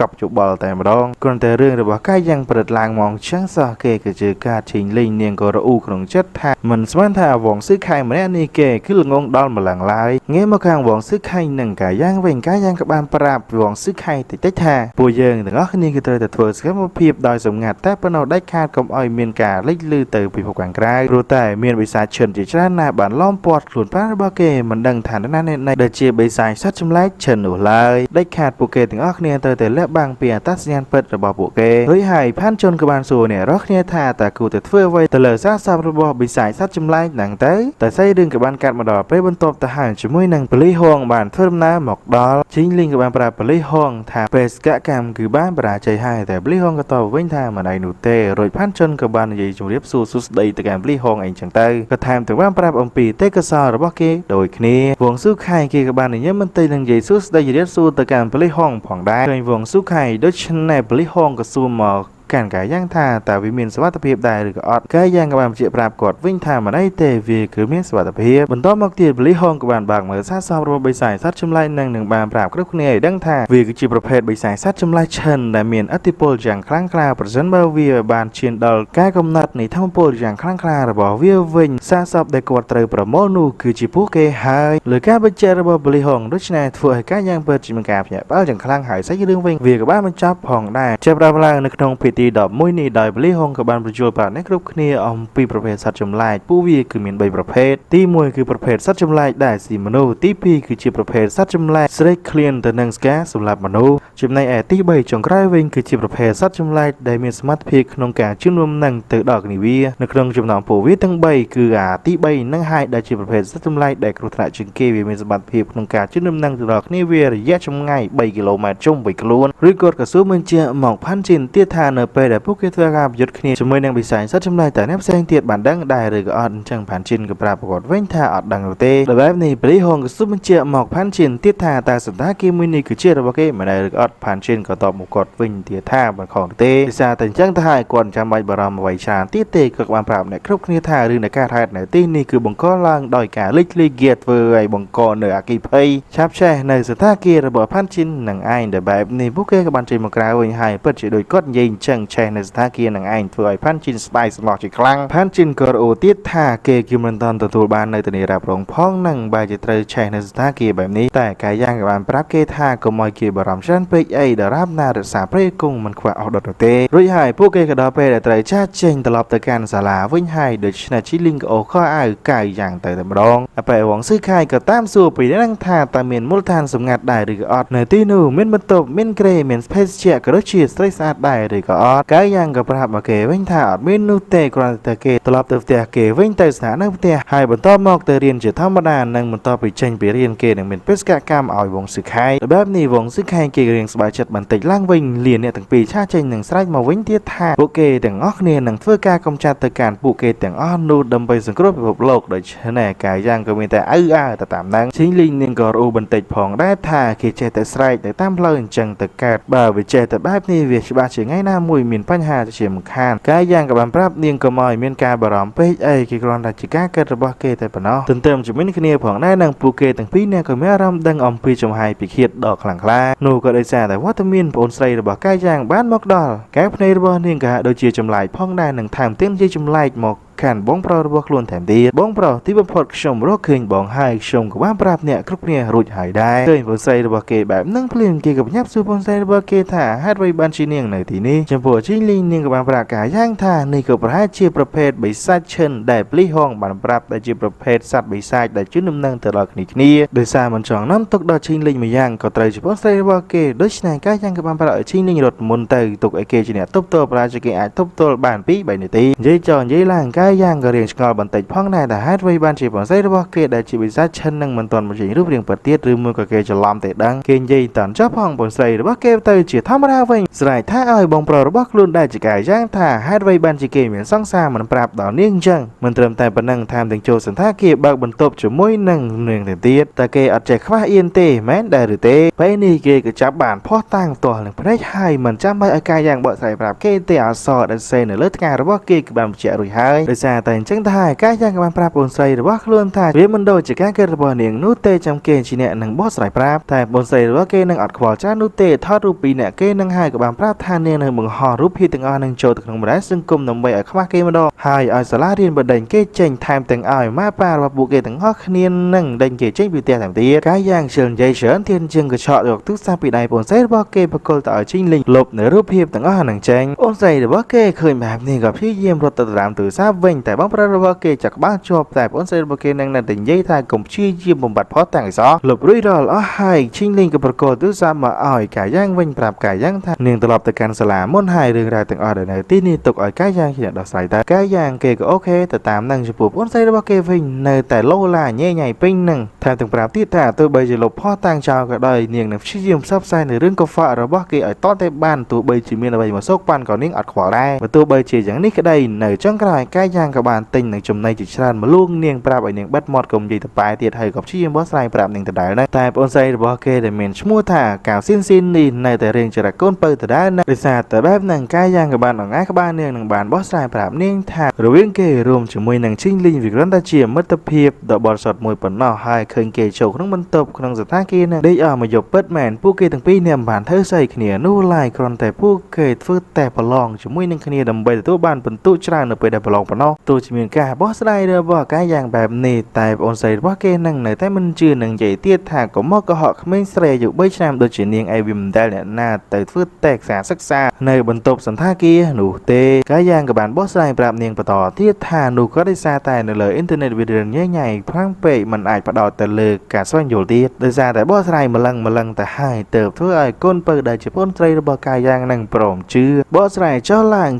កាយយ៉ាងក៏បានសួរត្រឡប់មកកាន់បងស្រីរបស់គេវិញថាតើហេតុអ្វីបានជានាងដឹងថាគេមកម្ដងនេះអញ្ចឹងបងស្រីរបស់គេក៏បានចាប់ផ្ដើមបោះស្រាយប្រាប់គេវិញម្ដងថាដោយសារតែនាងទៅទិញរ៉ូបថ្មីមួយអញ្ចឹងចង់បង្ហាញគេបានឃើញតែដោយសារតែគេមិនបានមកផ្ទះហេតុនេះបន្ទាប់ពីនាងព្យាពីដំណេកនាងក៏ព្យាយាមតាក់ទងទៅគេផងណាតែអត់ចូលសោះអញ្ចឹងនាងក៏ព្យាយាមតាក់ទងទៅកាន់វងស៊ូខៃវិញម្ដងវងស៊ូខៃក៏បានប្រាប់នាងថាបងប្រុសរបស់គេគឺបានលបគ្នានៅបន្ទប់សន្តាគារលើការនិយាយប្រទេសផ្ដារបស់បងស្រីរបស់គេអញ្ចឹងគេក៏បានខកមកកញ្ញនឹងប្រាប់បងស្រីរបស់គេកុំឲ្យនិយាយពាក្យប្រទេសផ្ដាបែបហ្នឹងទៀតរួចហើយពីអ្នកបងប្អូននឹងក៏បានសន្យាជាមួយនឹងគ្នាថាលើកក្រោយមិនអាចមានរឿងអ្វីលាក់បាំងជាមួយគ្នានោះទេស្អីរឿងក៏បានកាត់មកដល់ក្នុងសាលាវិញកាយយ៉ាងគេរៀបតែនឹងបើកទ្វារចូលទៅក្នុងថ្នាក់រៀនទៅហើយប៉ុន្តែគេបានឮសំឡេងសើចក្អាកក៏ធ្វើឲ្យគេឆ្ងល់ជាខ្លាំងបើកទ្វារចូលមកដល់ខាងក្នុងភ្លាមឃើញវងស៊ឺខៃភ្លេចកាន់តែចម្លែកចិត្តបន្ថែមទៀតវងស៊ឺខៃក៏បាននិយាយរាក់ទាក់មកកាន់កាយយ៉ាងភ្លេចតែម្ដងដោយសារតែឃើញវងស៊ឺខៃអញ្ចឹងទៅហើយគេក៏បានអូសដៃវងស៊ឺខៃទៅនិយាយគ្នាកន្លែងស្ងាត់តែពីរនាក់កាយយ៉ាងក៏សួរដេញដល់មកគេថាក្រែងខ្លួនបានប្រាប់ឲ្យគេស្នាក់នៅផ្ទះតែម្នាក់ឯងតែហេតុអ្វីបានជាគេត្រឡប់មកសាលាវិញអញ្ចឹងវងស៊ឺខៃក៏ញ៉ាំបោះស្រាយថានោះក៏ដោយសារតែគ្រូបានប្រាប់គេឲ្យមកកាន់ការិយាល័យឬគឺវាបែបហ្នឹងគេក៏ថែមទាំងធានាបន្ថែមទៀតផងដែរថាគេគឺមិនត្រូវបានរៀបត្រដាងអ្វីនោះឡើយនិយាយគ្នារួចដល់អស់ហើយវងស៊ឺខៃក៏បញ្ញាធ្វើដំណើរទៅកន្លែងណាក៏មិនដឹងដែរចំពោះកាយយ៉ាងវិញគេក៏រៀងមានការចម្លែកក្នុងចិត្តទៀតថាវងស៊ឺខៃក៏ហាក់ដូចជាបានលាក់បាំងអ្វីមួយមកដល់គេកាយយ៉ាងក៏ព្យាយាមគិតយ៉ាងល្អិតល្អន់ផងដែរថាវងស៊ឺខៃគឺទុកចិត្តតែចំពោះខ្លួនគេព្រមជាមួយឈីងលីងតែប៉ុណ្ណោះតែហេតុអ្វីបានជាគេត្រឡប់មកកាន់សាលាវិញភ្លាមចឹងឬមួយក៏ឈីងលីងគឺបានប្រាប់គេឲ្យមកបើសិនជាឈីងលីងបានប្រាប់គេឲ្យមកពិតមែនច្បាស់ជាមានរឿងមិនស្រួលហើយអញ្ចឹងគេក៏បញ្ញារត់ទៅតាមវងស៊ឺខៃផ្លែតែម្ដងព្រោះតែការស្មានរបស់កាយយ៉ាងនេះគឺកញ្ញាឈីងលីងបានប្រាប់វងស៊ឺខៃមកសាលាជួបនាងទៅពីរនាក់ច្បាស់ជាកញ្ញាឈីងលីងចង់ចាត់ការវងស៊ឺខៃជាមិនខានកាត់បកានវងស៊ឺខៃនៅលើដំបូលសាលាវិញតែគេគឺកំពុងតែរងចាំឈីងលីងពិតមែនព្រោះតែឈីងលីងបានណាត់គេឲ្យមកទីនេះដើម្បីធ្វើការហ្វឹកហាត់ពិសេសតែពីរនាក់ទន្ទឹមជាមួយនឹងគ្នាផងដែរនឹងកាយយ៉ាងគេក៏បានធ្វើណាមកដល់ចាប់ស្មាគេឃើញកាយយ៉ាងមកទីនេះដូចគ្នាអញ្ចឹងវងស៊ឺខៃនឹងក៏និយាយមកកាយយ៉ាងថាតើគេបានដឹងអំពីរឿងដែលឈីងលីងបានណាត់គេមកកាន់ទីនេះហ្វឹកហាត់ពិសេសដែរមែនទេឬទេនិយាយមកកាយយ៉ាងទៀតផងដែរថាកាយយ៉ាងខ្លាចខ្លួនគេនឹងមានសមត្ថភាពខ្លាំងជាងកាយយ៉ាងមែនដែរឬទេតែកាយយ៉ាងក៏បាននិយាយឬតបវៃទៅកាន់វងស៊ឺខៃច្រើនដែរគាត់តែប្រាប់វងស៊ឺខៃថាឲ្យបញ្ញាប់ចាស់ចេញពីទីនឹងទៅកញ្ញាឈីងលីងបានមកនោះទេទន្ទឹមនឹងពួកគេរត់ចាស់ចេញពីនឹងក៏ស្រាប់តែមានចំហាយធម្មពលវិប្រហាមកកាន់ពីនេះនឹងភ្លាមតែម្ដងក៏បានធ្វើឲ្យសាច់រឿងនៃភាគទី11ក៏ត្រូវបញ្ចប់នៅត្រឹមហ្នឹងចាប់ឡើងនៅក្នុងភាគទី12នេះដោយបង្ហាញពីអ្នកដែលបានវិប្រហាពួកគេទាំងពីរអ្នកគឺជាឈីងលីងនឹងឯងវងស៊ឺខៃមិនទាន់ដឹងរឿងអ្វីនោះទេបើជានិយាយថាឈីងលីងនឹងពិតជាខ្លាំងណាស់ប្រាប់ឈីងលីងឲ្យបញ្ញាប់ប្រហាត់បដលគេមកតែកាយយ៉ាងក៏បានប្រាប់ឲ្យវងស៊ឺខៃបិទមាត់ទៅគេជានិយាយគេក៏បានប្រាប់កញ្ញាឈីងលីងថាស្ ดับเกณฑ์ใหญ่สันแต่ชิลิงกตัวเวนทาเนียงมันสดับแขดพอเอาไว้ดังอ๋อโดยตัวเองกับที่ยิมกับวิบราหมอกันก้าอย่างชีบรรทบ้ากายเนียงสมรักโชว์แต่จะเลิกลุ่มปราณระบบวงซื้อไข่ตายเปลี่ยนนั่งก้าอย่างกับบานหยกลุ่มปราณมาร้องพี่ยิมปุ่นโจมหมอกดอชิงลิงชีบรรทบรรทายเนียงในแต่มันจังสดับนังใหญ่ทาบะเกมชาเชงเนียงนังสำหรับด้อยตึงเกตีก้าอย่างกับเป็นจำเริญเซงกราปีโชว์เนียงจะนังไอ้โดยชนายเนียงกระจะไม่ได้ช่วยแต่มาดองปนตายกับบานดังทันรูวิกรันตาเชียริงไกโคลนระบากายอย่างปนอเนียงกับบานสมัยนักเคยดำเนียงวิปรามาการปูเคหนึ่งบานรถลางมอคังเลอกายอย่างเกกับเชื่อการบังการในรูปเรียงโคลนระบาเกเคยอาการลอเนียงกับปงแต่พลิกโคลนกายอย่างกับบานกับทววิปรามาการเนียงกับบานกับเวเจนแต่กายอย่างมันตอนออกบ้านโยเตคือกับบานบังการในรูปกายโคลนระบาเกบันทามเตียสมรบของวิปราบรรชบชิงลิงเนียงก่อนใหญ่ผ่องได้ท่าแต่เกิดแต่อาจบรรชบเนียงบานได้หรือเตแต่เกบันพลายอมปีสมาธิเตกสอระบากเนียงมุ้ยติดให้มันได้หรือเตแต่แบบนี้เนียงกับบานปราในสมาธิบัญชีโลหะเอาวิปรามาการรูปกายโคลนระบากายอย่างนังใหญ่บันทามท่าก้มสังคมท่าอาจบรรชบเนียงบ้านกายอย่างโลกตลอดแต่การทนาเรียนวิ่งเตแต่กายอย่างมันสับเนียงนู้เตดามมาชื่อเนียงแต่ระบองกายย่างเกก็พลิกท่าบัดวงสกายตนาบ้านไทยก็เล็กจอกเล็กแรงกับบ้านเคยเด็กสลับปกบ้านปปันนาในรุ่ยหายกายย่างกับบานปราบกัญญาชิงลิงท่าเนียงตุกเปรเกปิดไว้ในตีนใหญ่จมูกเนียงสั้นเกหนังปราบมูลหาดเนียงมันไอสำหรับวงสื่อไข่แต่แบบนี้เนียงกับบานปราบเกปยับใหญ่มากกายย่างเกก็บรรจุปราบเนียงท่าเกก็เติบแต่ดังคลูนกลางปีประมาณไงมนแต่ปนนอเนื้อเปรได้มนุษย์เนี่ยบรรดาเพียในสมัดเพียบได้ก็ซอลหนูผู้เกสบาจิปะได้แสดงสเปียเวกเตปเฟื่อกาไร้พลุนหนังเฟื่อกาข้าเปียปีศาจเดชานหรือสัตว์วิสัยถึงอสัตว์ใบสายเส้นเตียดกลางปีวงเวงผู้เวียอาจเมื่อดังฮัดพอลจะปูเนี่ยได้อาจดูในบ้านยูมันแมนม็อกปีเก๋คลั่งไอ้เรื่องมอมหนังเมียกาพร่องประหยัดอย่างมอดจอดหนูเตะบนใต้หนูเกยได้ซาเก่งใหญ่บานปั้นเนกัญญาชิลิงกับบานใหญ่คัดเกยได้ซาแต่มาดูมันเนอาจมีสเปเวกเตะในครั้งครุนแต่ปีโดยจีเนียงเชิงได้เมียนบกเลิกเลิกขณะปีในครั้งครุนแต่มวยกายยางกระต่อมาเว้นทามันขอนูเตเนียงคืออาจจะสมรองจมวยหนังซาดใบทรายดอดใต้เตียดบนใต้บนท็อปปีเนียงชุบจมวยนังเหมือนไตรบลี่ห้องพร้อมจมวยนังผ่านชิ้นเอาไว้ครบย่างเวียกับบานพลาปโดหายชมกับเกิดทาซาดใบทรายมุ้ยจมนวนเวียกับบานเมื่อเคยตำปีมนุษย์ได้มีนายพอลประสันบามนุษย์จานจึงปีแต่ใบเนี่ยเมียนตัวนี้ตัวนองอย่างจัดสนัดปุเกชบาจิเมนฮัดพอลนังเมียนกาชงอลตามาดูตั้งนี้บาดพิจารณาในสมาธิพีหรือออไทยมาดูได้มันตอนได้พิจารณาในสมาธิพีเตกซอลกายโยแดงระบบเกชบาจิอายังเตียบสิ่งนี้ปนใต้ประสันบาผู้เชิงรู้เนยจะไม่นึกนี่ชบาจิในตู้บ้านในปรเมียนกรุบกรุงฉบับหนึ่งสวายโยลในการพัดจงกลายผ่องได้ให้ในเป้นี่คือเมียนวิธีในน้องการบังหานปีผู้เยิงแต่ให้เลยกับว่าสไลเดอร์บอกการอย่างแบบนี้ชิลิงกระซุมมาเกทานในระบบเกคือจองมันในทานผู้เกถึงนูก็สดสังแต่ชิมนุด้านมันดังไอ้มันได้เลยเต้กายยางเกก็เลิกไม่ได้มวยปฏิทรัมไตรมนุโดยเจียวหวังซึกไข่นี่คือซาซ้ำเจียวมนุได้มันดังไอ้ใบยังเดือดซาเกในกระบะกระลวนฉบับจะอาชีพเวียงปีกาสร้างไซระบอบปุสัตว์ใบไซแต่งนูจิจารานผ่องได้วิธีทั้งนี้เกคือให้ท่ากรอบใบไซจมพวกชมให้นังเนียงคือบานสกอตเนียก่อเดือดซาใต้ไว้ไอ้หวังสื่อไข่เวงจะบ้านาเกคือจะมัดเพะระบอกชมเวียกสมแฮดพอลพ้องนานแต่พวกเกถึงใบเน็ตสัตสนาก็จะมัดเพะหนึ่งคนี้ผลแต่ประสันบานเนียงสำหรับหวังสื่อไข่เวงผู้ยังถึงปีเนี่ยชบ้านังหนึ่งแต่ตัวบ้านกาซ่องไซปีเนี่ยชงเวงคลุนจังถงเทงหายกัญญาชิงลิงเนียงกับบนตอนใหญ่เวงแท้ไว้เนียงคือเชื่อมัดเพลอรอบอกกายอย่างจำได้ไอ้หวังซื้อไข่ก็เชื่อมัดเพลอรบอกกายอย่างได้เพราะฉะนั้นแบบปีเนี่ยนี่ไตรบ้านสำหรับได้เคียตะกอเวงชบ้านาเนี่ยได้ซ่องไซถึงทุกบุมพอดคือจิโปเกโดยซาแต่แบบนี้ถ้าให้กัญญาชิงลิงเนียงก็ยศพรมมันสำหรับหวังซื้อไข่หนูเตะตกได้เวงปราบกายย่างทานเนียงจ้าเจงถึงม้วนไฮไอเกลิบจังกลายได้ต่อปีดอสไลรุยรอล้อไฮถวยกายย่างเกหลังทูตรุงเซลแต่มาดอบอลต้นมังเตียดใส่เรื่องกับบานการมาดอบเตียเราบอกกายย่างในเครื่องบรรทุกระบบเกได้บรรดาคัดบรรดารุ่ยไฮกายย่างเกกับบานโจมมาเมื่อในของซิสเต็มระบบเกซิสเต็มกับบานมาเจาะปราบเกธาเกคือเมียนผลทุสำนักมาเพย์เตกซอในสำนักระบบเกคือบานการล้างดอลกำประติปีสมัติเพียบเตกซอระบบเกมวยคือเมียนไล่เรียงตีฮอกสปรามชีประเภทเตกซอกาโคลนเรียงไก่หรือกับผ่านต้มจำได้ไอ้มวยเตียดคือเตกซอในสำนักระบบเกไล่เรียงตีมารายการสปมบวนเรียบรอบอมเปียไว้ในเกมเบียนในขนมซิสเต็มให้กับบานเพื่อไอ้กายยางกระเรียงสบายจัดบันเตกับรู้แต่มันเติมแต่การในสมัติเพียบทำไมปนเอาเตะแถมเตียงเนื้อซอลปนตุสำนักบล็อกเกแถมตีรุ่ยไฮซิสเต็มกระสูมันเชื่อมากายยางถ่าตาเกจ่องใบใจปนตุสำนักในเกมเบียนนั่งแต่การสมัติเพียบระบบเกเส้นได้หรือก็อ่อนจังกายยางเกก็จดโยพร้อมแต่ซิสเต็มก็น่าจะสู้บัญเจท่าบาสันจิปเตเวียก็โดยเชี่ยบานใจเวียรุ่ยรอลอ้อไฮ ហើយគឺមិនអាចធ្វើការផ្លាស់ប្ដូរបានឡើយការយ៉ាងគេក៏បានចាត់យល់ព្រមជាលើកទី2អញ្ចឹងបន្ទាប់ពីធ្វើការបែងចែកនៅបន្ទស្សនារបស់គេរួចរាល់អស់ហើយ System ក៏រត់បញ្ជាក់ប្រាប់គេឲ្យដឹងថាឯខាងវិញ្ញាណវិញក៏បុកថែមចំនួន20ការតស៊ូបុកថែមចំនួន3បន្តមកការយ៉ាងគេក៏សួរ System វិញថាតើការប្រើប្រាស់ធម៌ពលខាងវិញ្ញាណគឺជាអ្វីបែបនេះ System ក៏បានបកស្រាយប្រាប់គេថាវាគឺជាប្រភេទអំណាចខាងវិញ្ញាណបង្កើតនៅទិន្នផលនិងការការពារទេពកោសល្យខាងវិញ្ញាណហើយការយល់ឃើញត្រូវបានពង្រឹងដែលជាការយល់ឃើញអំពីគ្រោះថ្នាក់នៅជុំវិញខ្លួននិងអត្តភាពបន្ទាប់ពី System បញ្យល់ប្រាប់គេរួចរាល់អស់ហើយសាច់រឿងនេះពាក្យទី12របស់ជើងនាវាក៏ត្រូវបានបញ្ចប់នៅត្រឹមហ្នឹងអូខេហ្នឹងហើយតោះគ្នាសាច់រឿងត្រូវបានបញ្ចប់នៅត្រឹមហ្នឹងហើយអញ្ចឹងអ្នកនរគ្នាកុំភ្លេចជួយ comment នៅក្នុងវីដេអូរបស់ admin ច្រើនផងដើម្បីឲ្យ YouTube វា recommend ឲ្យមានអ្នកមើលច្រើននិងឯង admin ក៏នឹងមានកម្លាំងចិត្តក្នុងការធ្វើឬក៏ដូចជាចេញរឿងឲ្យលឿនទៅតាមហ្នឹងហើយអ្វីដែល admin ចង់និយាយក៏ដូចជាមានតែប៉ុណ្្នឹងដែរបាយបាយជម្រាបលាជួបគ្នាជាមួយនឹងវីដេអូក្រោយទេ